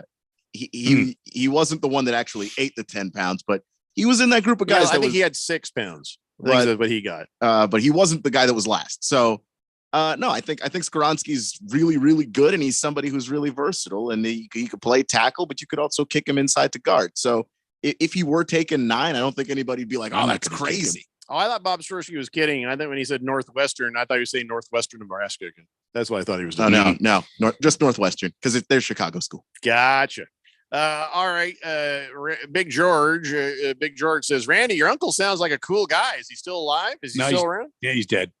He's like, oh, I needed a new engine for my vehicle. No, he's dead. Yeah. Pinocchio says, I had a 76 Ford Pinto wagon, green with fake wood paneling on the side. Oh, that is fantastic. I can see it now. I can almost smell the misery. You can smell the mold of the carpets. You almost could smell the misery of having to drive that car. But you got where you needed to go. That was the thing. Yeah. I didn't care how ugly a car was. It was a great car if it got you where you needed to go. Don't ever be ashamed of your car. On a sip of gas. Unless you got rear-ended, then you were going to heaven very quickly. That's why you only needed a sip of gas in the tank for fear you'd explode. Boom. They had Imprintos. They weren't kidding either. Man, those things are exploding all over the place. Oh, no. Like, hey, here's some money for gas. Like, are you kidding? No. We wait till it's just this far past the second part of the E before we put like $1 in it. Are you out of your mind? All right, let's come back and let's talk some football, shall we? It's the Daily Blender here on 1580, The Fanatic. If you have unfiled taxes or are in debt to the IRS, this is important news. The IRS just rolled out a new program to help struggling taxpayers more easily resolve their tax problems. It's called the Taxpayer Relief Initiative, and it opens up powerful new options for people looking to get back on the right track with the IRS. And no one knows this program like the professionals at Optima Tax Relief, America's most trusted tax resolution company. They've resolved over $1 billion in tax debt for their clients and have the expertise and experience to help you. One easy call to Optima can start the process, helping to put an end to your worries of wage garnishment, asset seizure, and other aggressive IRS actions. Make today the beginning of your fresh start with the IRS. Call the experts at Optima Tax Relief now for your free confidential consultation. Call 800-704-9936. 800-704-9936. 800-704-9936. Optima Tax Relief. Some restrictions apply. For complete details, please visit OptimaTaxRelief.com. Financial words of wisdom from Mo Ansari, president of Compact Asset Management. What areas of the market should you be in? Sitting in cash, is that the answer? If you miss this rally, how do you participate? If you do get in and the market starts a correction or a bear market, where do you get out? What kind of risk would be appropriate? Let's not sit there and let this market get away from you because the financial world is ending. Let's not bet on that because it has not done that yet, and it might not do that in our lifetime. And if you're betting on that, the odds are small that you are going to be right. The odds are very, very high that you're going to be wrong. If you want to meet with me, I will sit down with you personally. The entire team will meet with you, the relationship manager, the certified financial planner, and obviously I will sit down with you and tell you how I manage the money. If you're scared of the market, sitting in cash, missing this market, give us a call, 1-800-388-9700, 1-800-388-9700. Compact Asset Management is a registered investment advisor. Funds custodian, Fidelity Institutional Wealth Services, member FINRA SIPC. It's back. The second annual Fire and Fairways Charity Golf Tournament presented by Kasai Japanese Steakhouse is Monday, June 5th at Silverado Golf Club in Scottsdale. Supporting Arizonans for Children, helping foster kids since 2002. Early entry is just $160 and includes fabulous lunch and drink celebration at Kasai Japanese Steakhouse, Scottsdale. Win a trip to the 2023 Ryder Cup, a Pebble Beach golf vacation, a 2-year car lease from Coulter Cadillac, and much more. You can help. Be a sponsor or donate a prize. Go to fireandfairways.com. That's fireandfairways.com. There's no doubt that Harman Solar can save you up to 85% on your monthly electric bill. That's a fact. Bruce Jacobs here. But did you know it's possible to get solar for $0 down and no payments for 12 months? You can lease, finance, or even purchase outright. They have plans that fit everybody. Harman Solar is a family-owned, women-owned local company that uses top-of-the-line equipment. Call Harman Solar at 800-281-3189. That's 800-281-3189, or go to harmansolar.com. KQFN Tempe. Also transmitting on K25CD Phoenix at 99.3 FM and K240U Mountain Hills at 95.9 FM. It's time for the third hour. Quiet, people, settle down because it's time. Time for what? Showtime. When does it start? Right now. 3, 2, 1. Let's get on with the show. Let's do it.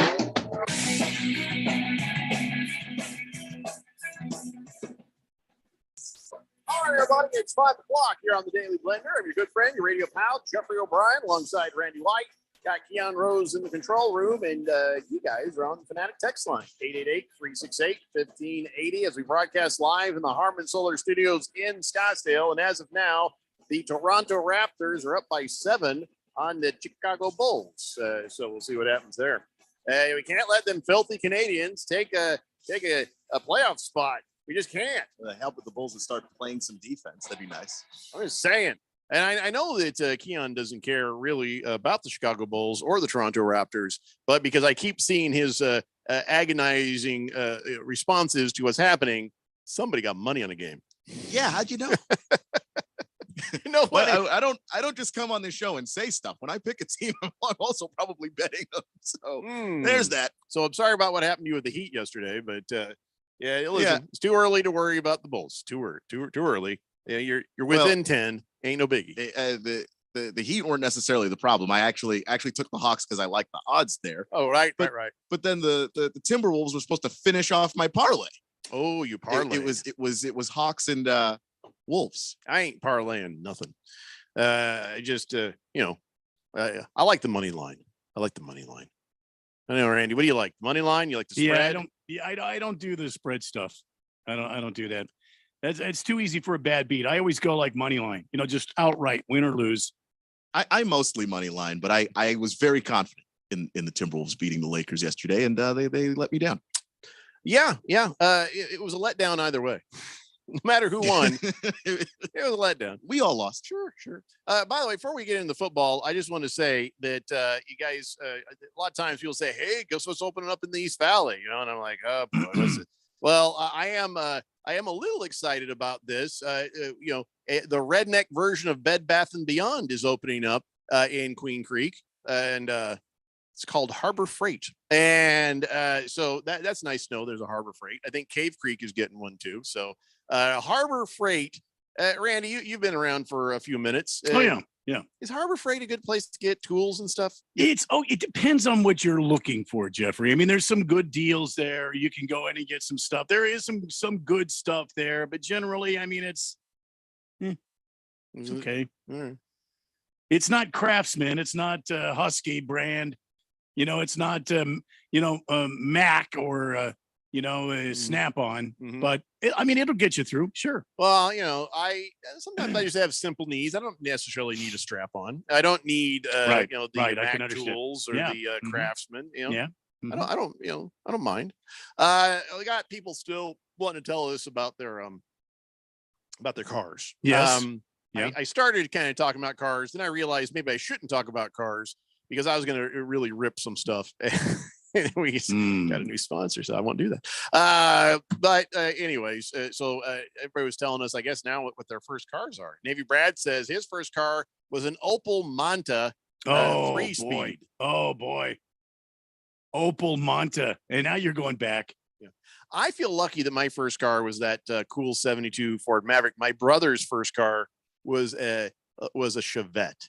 That thing looked used when it was new. You know what I'm saying? That looked beat up the minute it came off the lot. Was made on that car was made out of plastic and hopeful thinking.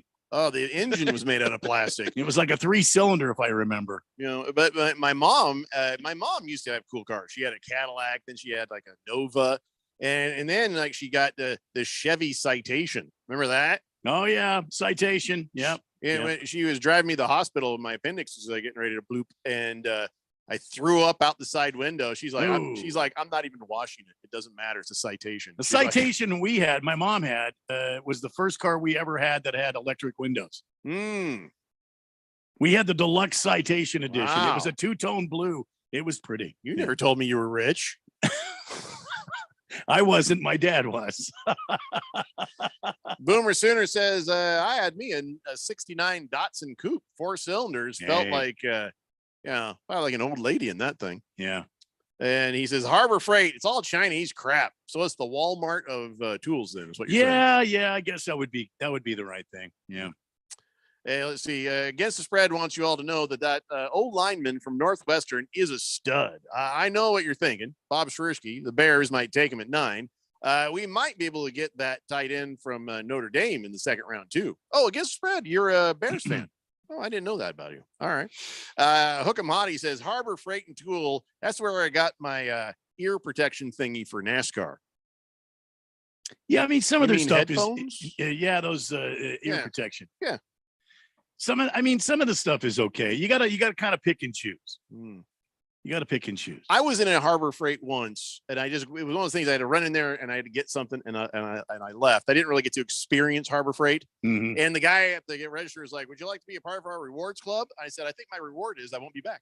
And he was the manager, and he did not care for that comment. The Jet says my first car was a 1981 Z28. It was black and silver at T-tops. I wasn't very good looking, so that actually helped me. Yeah, I bet.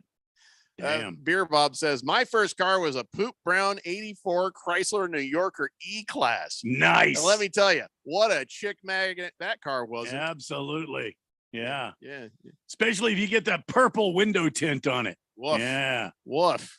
Bob Shrursky says, "Hey, thanks, Keon. Here's hoping he goes number 9. My humble opinion, he'd be a welcome addition there to protecting Justin Fields. His grandfather, Bob Skronsky, there, great name, by the way, was a Hall of Fame Packer, and Peter was born and raised with football genes in Illinois. It'd be love for him to get him for the Bears before the Packers do." Yeah, that would be particularly nice. And the Bears obviously kind of invested a little bit in offensive line last year with Tevin Jenkins. It'd be really cool that if they could continue that trend, because they seem to be really good at finding light. Straight Striper says, "No need to go to Harbor Freight. I freighted someone to a harbor, and they do the work I asked for. 2 bowls of ramen every day. Much cheaper than buying tools, though." Does Keon have any leftover ramen stored away? I'm kind of running low. Yeah, you ate all that ramen, didn't you?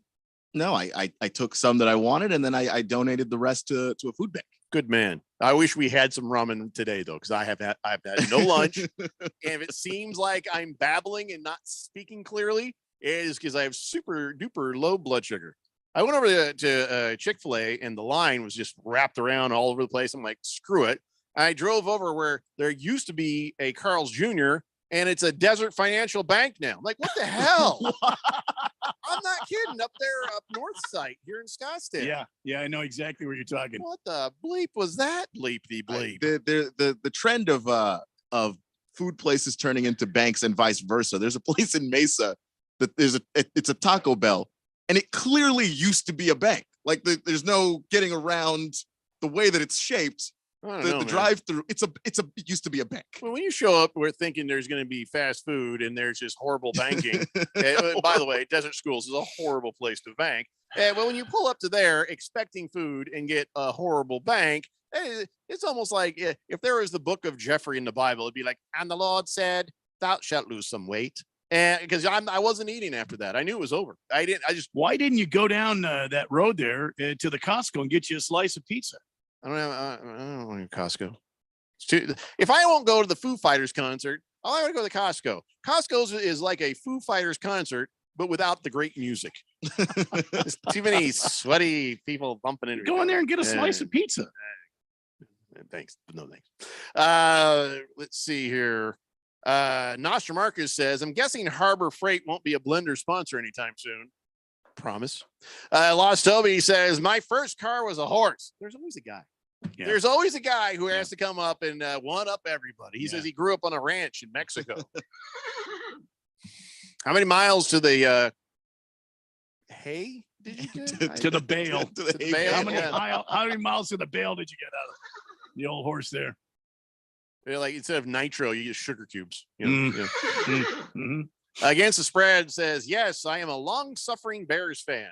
I heard you guys talking about money line betting, and I got some advice. Read my next text." Ooh, I can't wait. Bob Shrursky says, "Yeah, God bless against the spread there." Choro says his first car was a 72 Datsun B210. Wow. Safety orange, John Deere ignition. No kidding. You could start it with a screwdriver. I used to leave the windows down and unlocked. Nobody ever bothered it. Yeah, I wonder why. It was a stick shift. And he says, I never really knew how to drive it, to be honest. My mom paid the $500 and said, see you at home.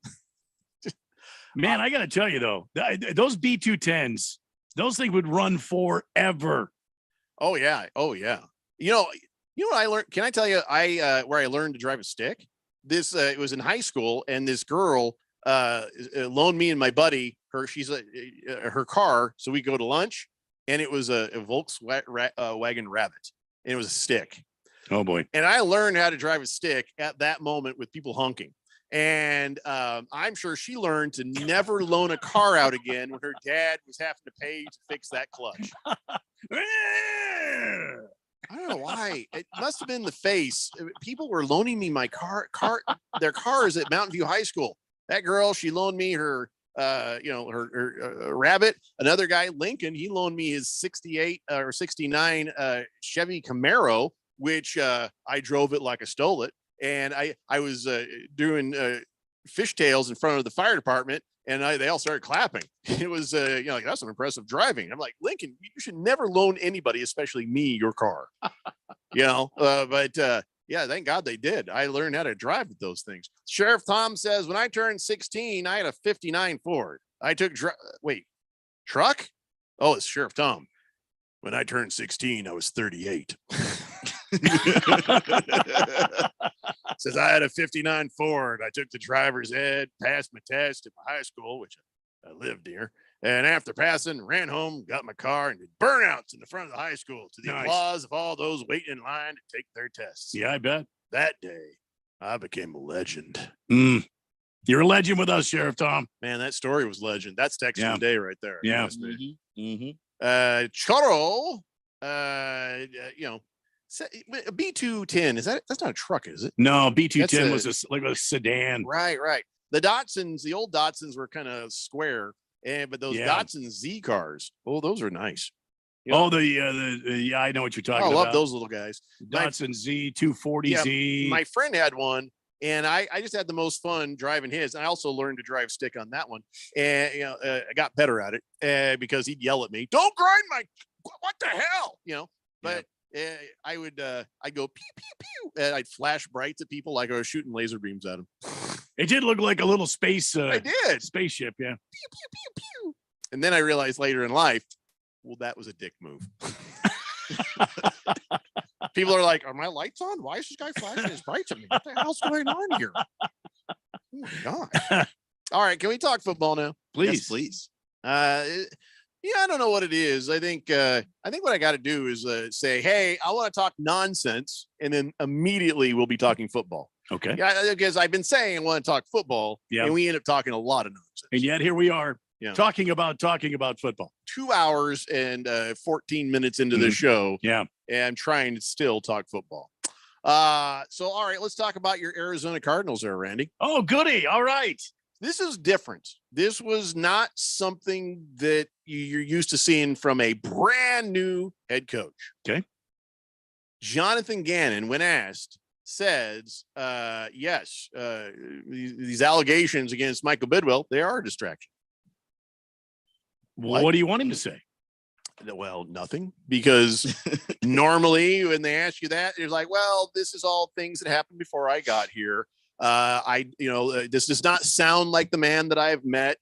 So, I'm just here to run the team. This has nothing to do with football. This is for somebody else to worry about. And I'll let those people handle that. And no, he was just like, oh no, this is totally a distraction. Sure. If these things are true, somebody is getting a very angry call from Bidwell. I mean, maybe, but that could be Gannon's kind of way of like, look, man, I don't know what's going on here, but handle it. Because you hired me to do something. You hired me to let's get to this team and let's try and get it back on track. Yeah. And this is a distraction. And then the team has made things worse with some of the actions that they take. Here's what he says. They asked him if he had any response to the allegations about Bidwell. He says, no. He says, my sole focus is on improving our team right now. So that's kind of exactly like you said, a distraction. But that's not going to take away from my focus. Any outside noise like that, no. I'm worried about the players right now. So probably Worth noting that the reporter didn't say the word distraction. She never said anything. Just asked if they had a response to the allegation. So the word distraction was in Gannon's mind and nobody else's. So he just basically says, "There's a distraction." Maybe, but it's still like, look, handle it. I can't. I'm not going to go to Michael Bidwell's office and tell him you handle this. Can I mention in the media that this is distracting? Handle your business. Of course I can. You've changed since 2023. You've changed since last month. You changed since Tuesday. The hell? Let's see here. Zach Ertz. Zach Ertz is on a whole nother planet sometimes, I think. Mm-hmm. With all the stuff that's happening in the world of the Cardinals, he does seem like he's on another planet. And, they're like, "Hey, what's going on? What's going on with you and the Cardinals?" And he's like, "I see improvements already." What? Yeah. The facilities. Everybody wants to make a big deal of the facilities and the report card, but I can see firsthand there's been improvements. This place screams of so much potential, and it's up to everyone in the building to maximize that. And they're like, "We were asking you about what you thought about the Michael Bidwell thing. This place is looking great." Gotcha. I wouldn't want to talk about it either. He's not going to answer that question at all. Though it does remind me of that one Geico commercial with Pinocchio as the motivational speaker. You've got potential, and you've got his nose is just growing the whole time. Oh man, that. These facilities, they have so much potential. Zach, your nose. It's okay. How about this then? Zaven Collins says he's looking to move into a leadership role this season. Randy. Linebacker Zaven Collins, first round pick in 21. Mm-hmm. You remember what he did last year?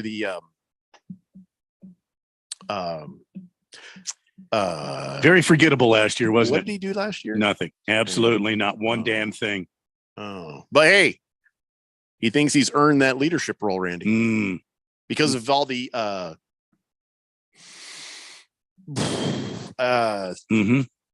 things. Yeah. The thing. Yeah. Anything. Mm-hmm. Yeah. You got 2 sacks. you got an interception. That's nice. That's nice. A whole interception, not a half. Whole interception. And 2 full sacks, or did he have like 1 half sack and then a whole sack? What kind of sacks does he have? He's got clearly doesn't have the sack to be a leader. That's my opinion on it. On. He doesn't have that kind of a sack. I'll tell you that right now. 63 solo tackles. He did 63. Oh my God, that's nearly 100. Wait a second. He had 100 tackles. You're saying 63 he did. The rest were the other 37 were assisted. Yeah. Well, let's be fair though. Yeah. 100 tackles, 11 nice. for a loss, 4 quarterback hits, 2 sacks, an interception, 6 passes defended, 1 forced fumble. Even scored a touchdown. Is that good?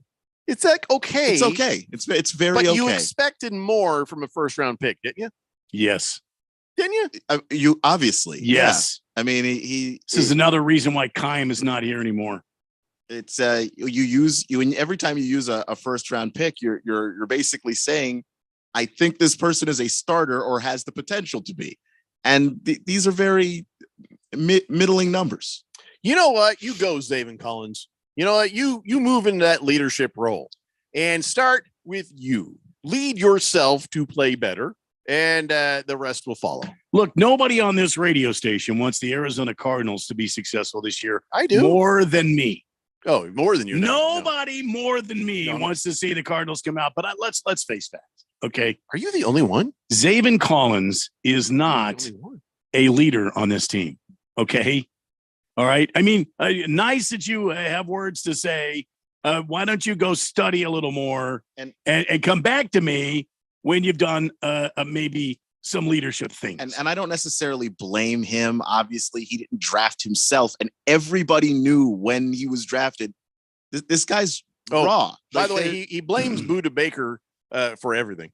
He says, I don't know. Buddha was the leader. I want to be the leader. I was like, hey, don't we want to do this? And let's do this. And Buddha would be like, no, we're doing this. So I was like, okay, we're going to do what Buddha wants to do. Except that all that Buddha was doing was flying around the field, making plays, blowing people up. Always been doing what Buddha wanted there. I mean, if Buddha Baker wanted to do something, Buddha Baker was leading all 22 men on that field into something great, because that's who that guy is. Buddha Baker had a game where on Monday, the trainers were like, ooh, don't know if he can play. And by Sunday, not only did Buddha Baker play, he had an awesome game. Led the team in tackles, I think. David, be the Buddha. Yeah. That's your mantra. Be the Buddha. Yeah, here's my idea, Zabin. God gave you 2 ears and 1 mouth. There's a reason for that. Shut up and listen and learn. What if you only had 1 ear and 1 mouth? You could still shut up and listen. No. You could listen with 1 ear. You could. It'd be more difficult. I feel like you're discriminating. Because if you turn your head, one way, you won't hear, as exemplified by those comedian twins. The one of them's got one of those mangled ears, and the other one's always making fun of him in his bad ear. Talking about the Sklar brothers? Yeah. Mm-hmm. Oh, I didn't know that. I kind of stopped listening to them for lack of funny. It's the Daily Blender here on 1580, The Fanatic. Please hit the button. This is Brent Musburger's Action Update on 1580 and 99.3 The Fanatic. The best way to start betting smarter is to sign up for a free VSiN subscription at vsin.com/subscribe. That's vsin.com/subscribe. The NBA conducting its play-in tournament this week with first-round games set for both Saturday and Sunday. The Phoenix Suns, who acquired Kevin Durant in February, are the favorites to come out of the Western Conference and into the NBA Finals, plus 190. The defending champion, Golden State Warriors, plus 320. The Denver Nuggets were the number 1 seed in the West, plus 360. Memphis, the number 2 seed, plus 700. Over in the Eastern Conference, the Milwaukee Bucks, the number 1 seed, the favorite to make it to the Finals at plus 120. The Boston Celtics, the 2 seed right behind them in the betting order, plus 165. I'm Tony Desiri with your VSiN Action Update on 1580 and 99.3 The Fanatic. For our Monstera. Shaw's greenhouse is really bringing in the green. We can't keep snake plants and stuff. She needs a construction manager to build on her roots and grow. We could add a whole section for ferns. Here we'd have dahlias, and more dahlias. Indeed can help her hire great people fast. I need Indeed. Indeed you do. You can schedule and conduct virtual interviews all from your employer dashboard. Visit Indeed.com/credit and get $75 towards your first sponsored job. Terms and conditions apply.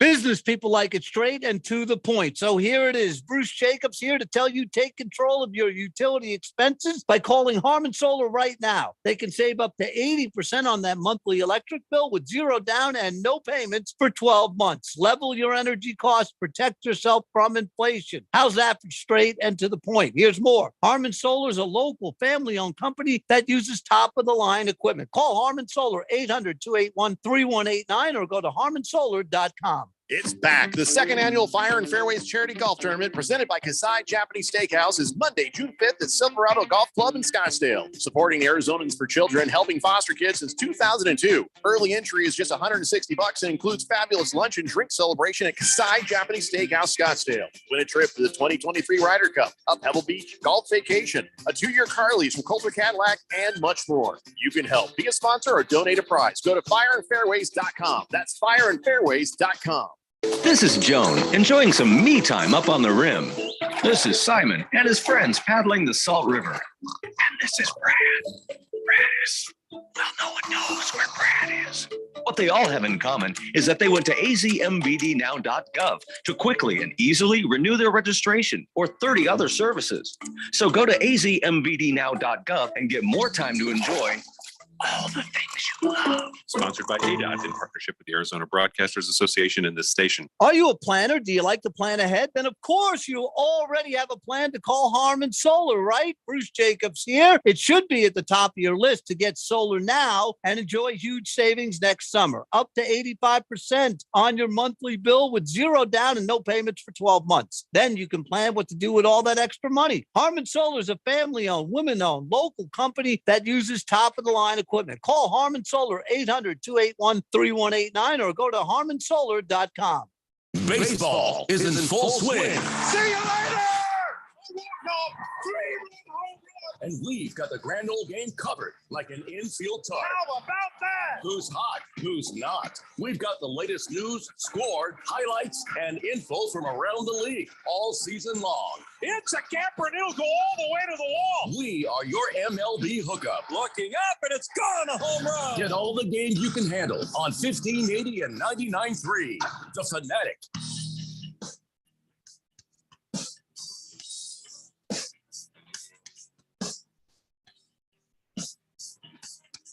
Dave Blender here on 1580, The Fanatic. More people telling me their first car stories.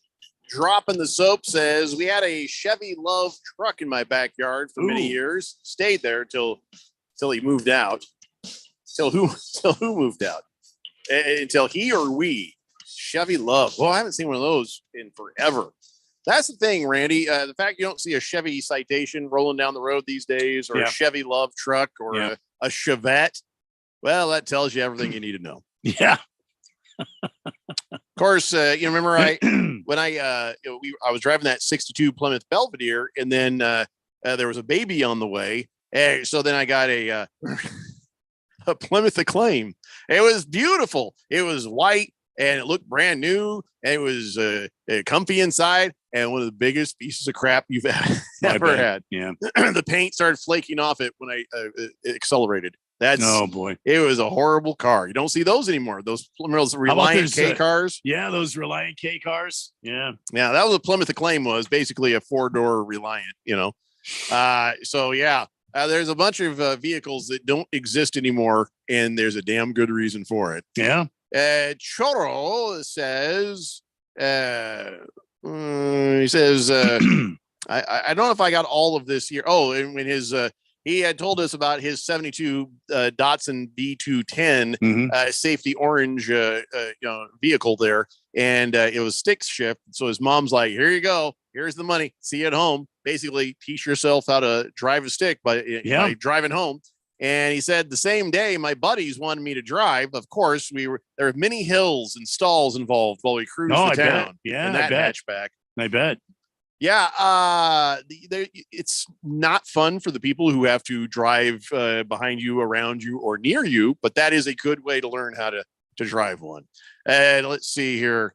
Straight Striper says, you put the bat signal up, Jeffrey. Do you guys need some Taco Bell delivered to the studio? Your insanity keeps most of us sane, so say the words and it's done. Oh, no, there's like half hour of show left. We're good, though. I appreciate that, man. And I do sound stupid, don't I, though? I'm just babbling here. Well, I mean, in terms of the general insanity, I mean, that's basically the show every day. So no, I think they like the functional insanity. Not the me walking into a wall thing. Boomer Sooner says, Jeffrey, did you hear the report about Kyler Murray's interview while working out, doing squats in the gym? Supposedly he's way ahead of schedule, looking stronger than ever. Okay. We'll see. You got the two parts of it. You've got to actually rehab the knee, and then you got to get past the psychological part of, do you trust it? So we'll see. Yeah. I'm just going to be nice. All I know is the way ahead of schedule thing happened to a quarterback of mine once. He's no longer in the league. You see him talking on the shows, though, don't you? He's very good at talking. He's very good at that. Yeah. Against the Spread says, here's the live action money line betting rubric. Works in all sports. You bet the live on a good team that's originally favored by Vegas, playing at home, and if they're losing in the game, bet the money line on the home team that is originally favored by Vegas. Yeah, you don't have to worry about covering the spread, and you get more juice on your bet. Always, boys and girls, always bet at your own risk and bank your profits. Thank you. Against the Spread. That is very, very good advice right there. King of Kitten says, hey, Jeffrey, Women's World Cup. Oh, shut up. I'm not even finished reading. Texted with the soccer thing. Keon's lady says, hey, why was Cinderella such a poor football player? Oh, no. Her coach was a pumpkin. Blow the whistle, Randy. Please. We can't play favorites here. I don't want you to. She knows better. It's a 2-minute. It's a 2-minute penalty right there. She knows better than this. Yeah. Wow. Did somebody open a Snapple or something? What the hell is this? Big George. Snapple. All right. Blissful Hayes says maybe Zaven Collins can be promoted to head coach after Gannon gets bleep canned for saying the boss was distracting. Oh, yeah, he'll be that kind of a leader. Randy says, Big George, this is a family show. Stop talking about Zaven Collins' ball sack. Save that for Blender After Dark. What family show are you listening to, Big George? He says that occasionally, and I don't know where he got it. Thank you for the reminder, George. I appreciate that. I do apologize. It's always kind of a gut-wrenching moment when somebody says, "Hey, we're listening to you here in the car, and my kids are listening too." And I'm like, oh. Yeah. I'd like to apologize to Mrs. Moon's kindergarten class. I know they listen every day. Are you kidding? No. Oh. I don't know if any kids are listening. Oh, thank God. Somebody told you that. Mrs. Moon calls me personally. I don't know. I'm Randy. The kids really love the show. Could you ask Jeffrey to stop saying bitch? What does it mean when Jeffrey says? Who is this Richard and why is he moving? No, Dick move? No, that's okay. Yeah, okay. Yours is better. No, yours is fine. Kiss the Cook says Romanelli's. It's what's for dinner. Romanelli's, no kidding. He's talking about Romanelli's. I missed my aunt's 71 Mercury Kale Yarbrough special. Oh, that was the Mercury. That was the. It's always a version of a Ford, right? It was a Mercury. I want to say Montego, but I'm not 100%. I don't think that's it. Kale Yarborough. I'm going to look that up right now. Oh, yeah, that was sweet. Yeah. Lost Toby says Zaven Collins still a better pick than Josh Rosen. Yeah, you got to give him that. Well, yeah, you got to give him that. He is a starter in the league. Yeah. He is an average starter, but he is a starter. Also, he wants to know, how do you go live on Facebook using Zoom? I need Keon's tech support. Dude, doesn't work for you. Read some things, Toby. Read some things. Tech support days are over. By the way, Keon, earlier I was trying to get talking about the Commandos and we got distracted. One of the things that has come up is the DC Attorney General has announced there has been a settlement with the Commanders of $625,000 to resolve claims the team didn't properly refund security deposits and stuff. You needed a settlement to do the right thing, did you? But anyway, yes. So that's done. We know who's involved. That's taken care of. Yeah. Hopefully everybody gets made complete by this. The other thing is, the sale is, any day now you're going to know something, but whoever the new owner is, you think they might rebrand? I saw a story kind of asking about that and it made me wonder, do you think they might rebrand? I think it's possible. It's going to be tough because I know the league doesn't want them to. Like, really, you're going to go on your third name in like 5 years? Come on, that's not even a great look. But the fact of the matter is, the fans did not want the team to be called the Commanders. That was something that I think that Dan Snyder and Ron Rivera wanted. Ron Rivera and his family have that military background, and then Dan Snyder. I mean, if you cozy up to the troops, his idea in his crazy mind was that maybe people might not hate him so much. But nobody wanted the team to be called that because as a football team name, it's just not a very good name. It's just not a good name. So I think it's possible, but I think that they're going to have to actually, someone's going to have to come in and say to the league, hey, look, we're doing this. This is the last time. Let it happen. And we need to wash the stank off it, like I said earlier. Okay, so what about the idea that maybe somebody buys the Commandos and moves them to rebrand them? I think that that's a whole lot less likely, just because when you buy the team, where you go, I mean, you've got DC, Maryland, and Virginia all have spaces, and they're all going to be fighting for the new stadium. So you're going to have, built in. The team's going to probably give you some tax dollar money for it. I know we hate that on the show, but that's going to be very likely. And of course, instead of trying to find a new fan base, you already have one. You just have to bring them back to the stadium by building a winning football team. Well, Remember when the Raiders used to be somewhere else, and then they were somewhere else, and then they were somewhere else? I'm just saying. Yeah. The Raiders haven't lost anything from moving to Vegas. No, that they haven't. But I think this particular fan base, like you look at the history of the Raiders have a long and storied history of winning. Washington, really, if you look at the history of that team, it's like a 15-year window where they were really great.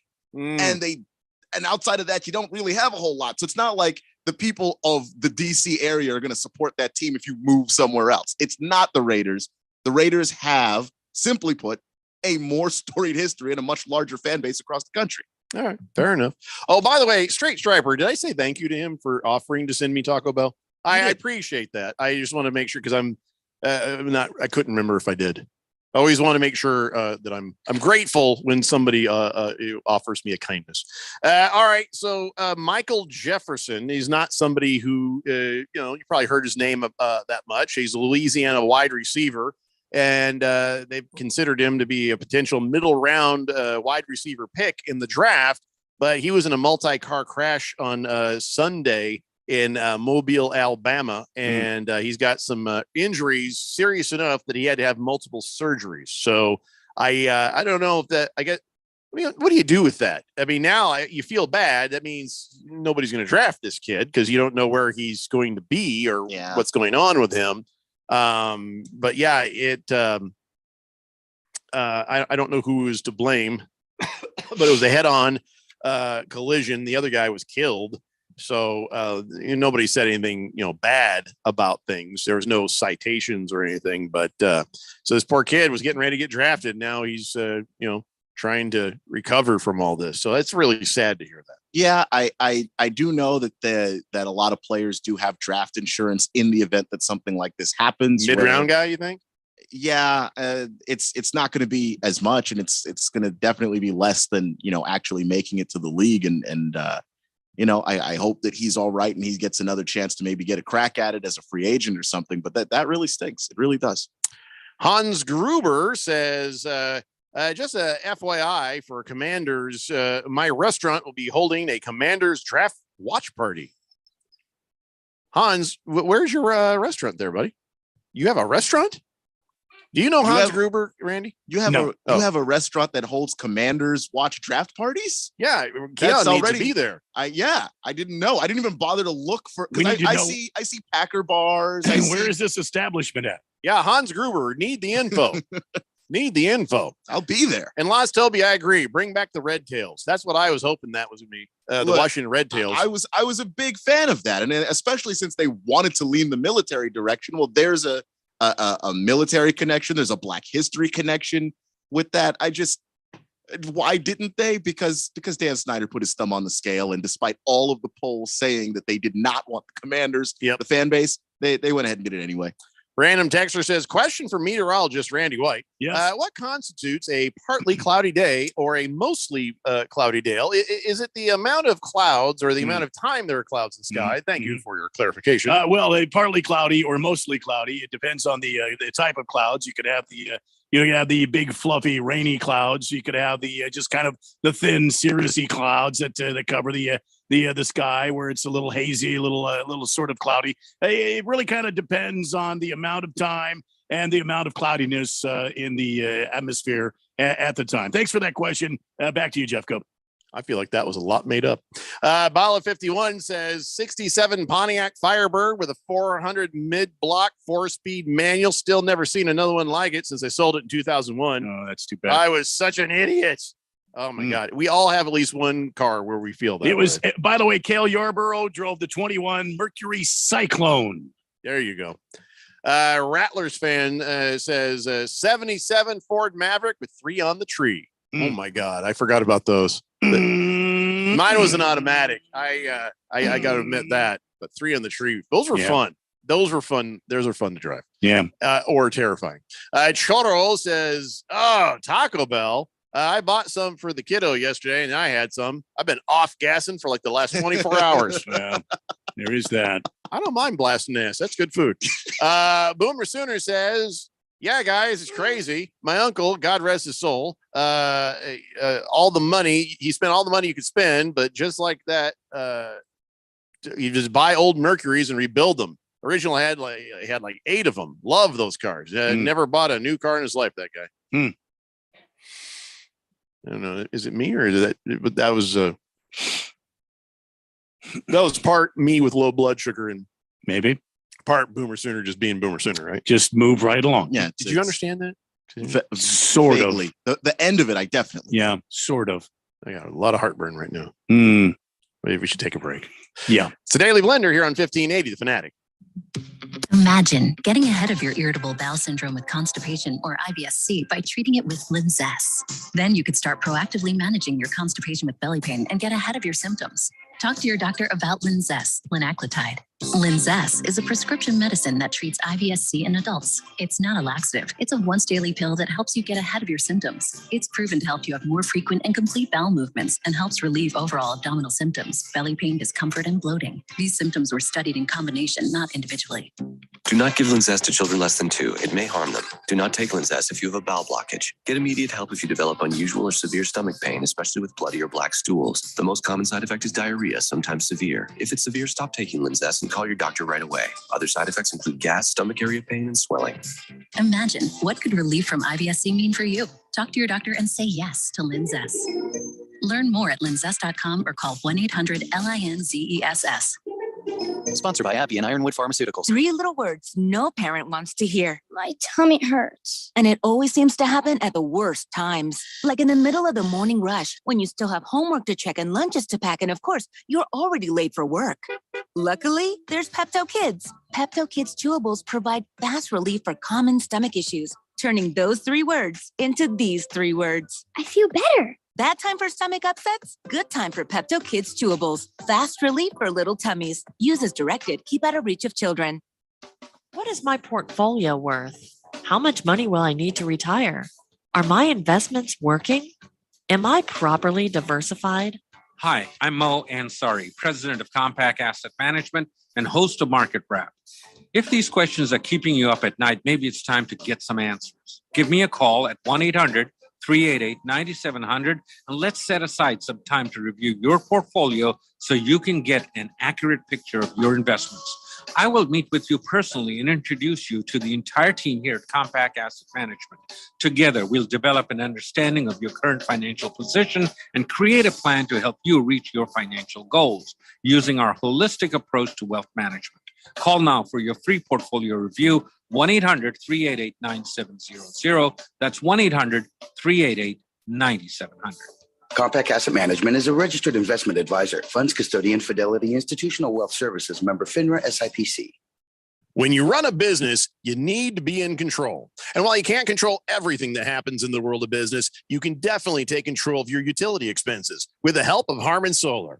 Give them a call and see how your company can save up to 80% on that monthly electric bill with 0 down and no payments for 12 months. Harmon Solar is a local family-owned company that uses top-of-the-line equipment. Call Harmon Solar, 800-281-3189. That's 800-281-3189. Or go to harmonsolar.com. 1580 The Fanatic and at 1580thefanatic.com. Your home for sports.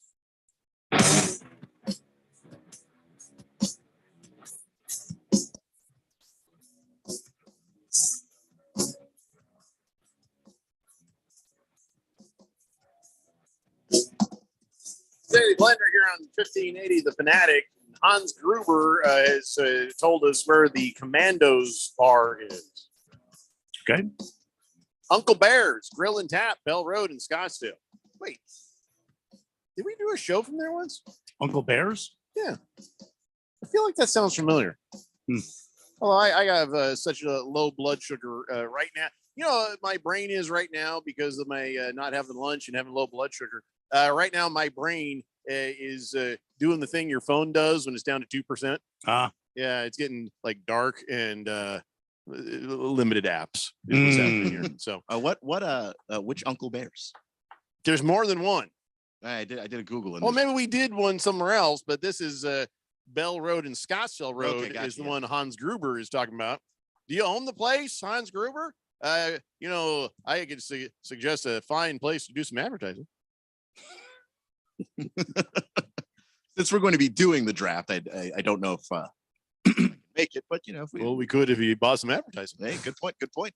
Good point. Quiet Cannon says, any updates on who's gonna go to open at quarterback for the Arizona Cardinals? Well, right now, Colt McCoy, right, Randy? I mean, I don't know. It undecided. We did get David Blau. Well, I guess it's a quarterback competition. Yeah, it is. Between Colt McCoy. Yeah. Yay. Wow. Can we move on now? Wow. Yay. He put the wow in Blau. Yeah, he did. Blissful Hayes says, hey, Keon, rename them the Washington Bullets.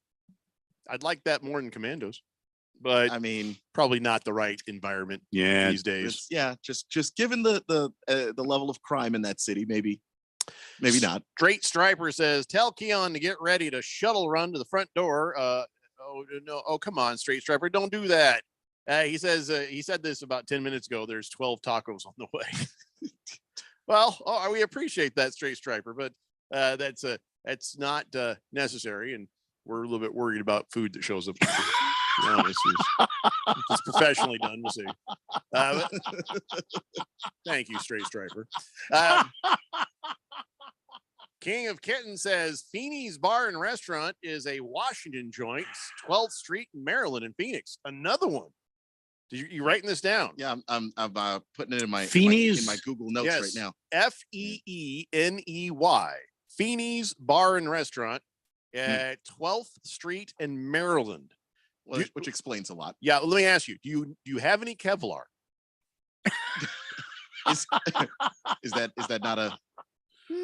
Just asking. It's not. Yeah. It's not I just mean, asking, when you ask a question like that, well, just asking. It's a friendly question. it's just like, oh, you're gonna go over you there. don't have to connect it to that. Just a question. Do you have your brass knuckles? It's just like, well, why would I need Oh, those? Do you have some body armor? brass knuckles. Yeah.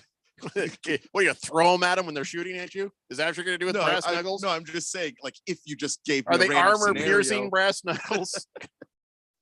wait, just where are you sending me? Are you sending me to Iraq or to Phoenix? Nearly. Bala 51 says Feeney's has great primary rib, old school staple of Arizona. I think Primary rib. Yeah. I like that. Hans Gruber, nothing I like more than a nice piece of primary rib. yeah, or some primary real estate. Hans Gruber says, no, I don't own it, just managing the place. Unfortunately, but come through for the draft party. All right, there you go. Yeah. Hans Gruber, if you got a few bucks, I got someone for you to talk to. CK says, Randy, bear me. He says 1988 Mustang GT 5.0 convertible. That was my first car. I bought it my damn self. Wow, good for you. How did you Congratulations. do that? What? Wow. All right. So how old were you and what job did you work to earn the money for it? I'm kind of curious about that. Good for you, man. Big George says, what about the Washington football team? Huh? Bring back the non-descriptive. Did you like Washington football team more than Commanders?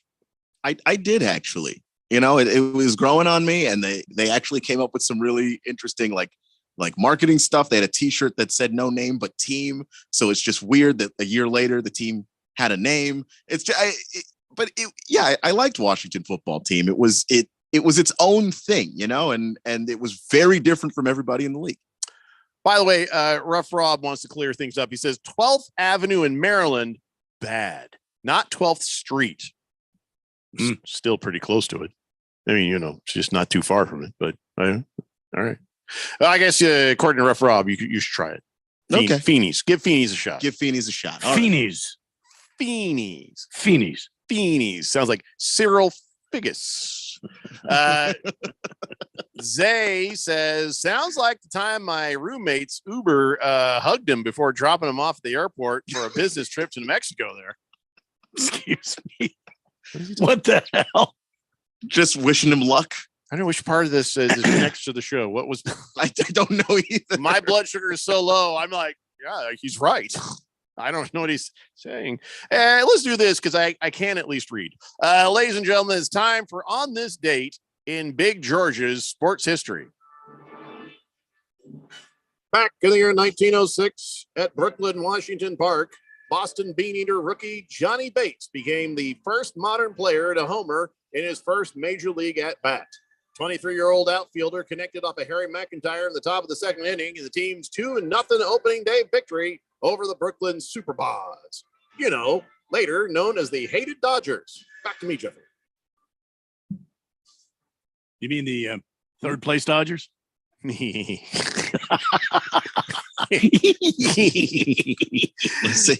6-6? Third place behind the Padres. See if they're 6 and 7. Yeah, it might be below 500 by the time we have this conversation tomorrow. Excellent. By the way, can I just tell you right now something? I thought this kid looked familiar. That Will Levis, Levi, whatever. We've talked about him before on the show. I tweeted about him. I think back like what was it, June, July? This is the kid who's sitting there in a video, and I posted it saying, "Oh, this kid is mentally unstable," and I think I'm right now. He took a bite out of a banana without peeling it. He says he eats bananas with the peels on, and that went viral. And we saw that, and I was just like, "This dude is a serial killer. Who does that?" And then this is worse. Now listen, you do what you want to do with your life, okay? No man card violation for eating what you want to eat, the how you want to eat it. But I am going to judge you. Just know this. I'm going to judge you. And this one right here. Brace yourself. He puts mayonnaise in his coffee. No. And you want me to have the Colts draft him? No. I mean, I'm on the Anthony Richardson train with you. Holy crap. I might actually move Will Levis down my draft board for this. I mean, that's a loss of intangibles right there. Oh boy. Maybe a little olive oil there, huh? Maybe a little butter. I've seen people do butter and think you're gonna die. But mayonnaise, there is egg. There is so much going wrong with putting mayonnaise in your coffee. Wow. Yeah, I just don't want Will Levis. I'm judging him. That's like, I know we don't judge for food, but I personally will. I am judging him right now. Tacos at the door, I guess. You got your keys? You have to go get the tacos. I do. Yeah. I hope you tipped him. Did you guys hear the doorbell in the background there? There it is. Yep, Yeah. He just rang it. Yeah. Yeah. You know the funny thing about having Keon run to the front door? Keon doesn't run, and that person might die of loneliness before he gets there. Well, it is the CRC Mega Complex in Scottsdale. Straight striper, you shouldn't have, but I'll tell you what, this might help me survive the drive home later. So thank you very much. And the professional delivery person wearing a mask, which is probably more for their protection than ours, but appreciated. Yeah. 888-368-1580. So yeah, Will Levis puts mayonnaise in his coffee. Does anybody do that? Why? I know some that? people put butter in their coffee. Butter I get, but why mayonnaise? That I don't understand. Just like the rich creaminess of it. Hey, Keon, I'm sharing them with you. You know, if he's sending 12 tacos, I can't eat all of them. Of course. Well, by the way, I did have Taco Tuesday last night too. She went over to Backyard Taco, and it worked again. I got 4 tacos, 2 chicken, 2 beef, and then I had some tortillas. We have like little taco tortillas, and I ate my tacos, and I had 3 extra tacos from what dripped out of those tacos. I love Backyard Taco. That's incredible. There you go. Well, thank you, Straight Striper. I think we can at least wait 3 more minutes. Yeah, we'll make it. Chicago is 3 more minutes. Chicago is not doing much to try to win. Right? They just nothing's going right. I mean, nobody can really seem to score. They're having these horrible turnovers. They're not playing any defense. I noticed. Can't stop Fred VanVleet. I mean, he's having a game right now, but the way that they've just allowed everyone to do what they've wanted. Anunoby, Siakam, they're just getting killed right now. They're just getting killed. Quiet Cannon says, "Hey, what about calling them the Washington Generals if they rebrand?" Now, come on. They can't. The USFL's already using them. Yeah. Oh, that's true. Oh, thank goodness. Oh man, CK is a beast. He says to earn the money for his '88 Mustang GT 5.0 convertible, It says he worked cleaning yards at 13 years old, saved, and then at 15, I worked as a busboy and continued to clean yards till I was 17 years old, and then I bought the car from my neighbor. Good for you, man. That's well done. Yeah, that's See, impressive. that's the way it's done. That's American right there. Yeah. That's the way it's done. Your kids can't say bleep to you, buddy. Nah. Swave Dave says, throw some Wheaties in it, and all of a sudden it's the breakfast of champions with cream on top, mayonnaise and Wheaties and coffee. That used to be coffee and cigarettes. That was the breakfast of champions. That. CK says, yeah, my mom made me save my money. Ha ha.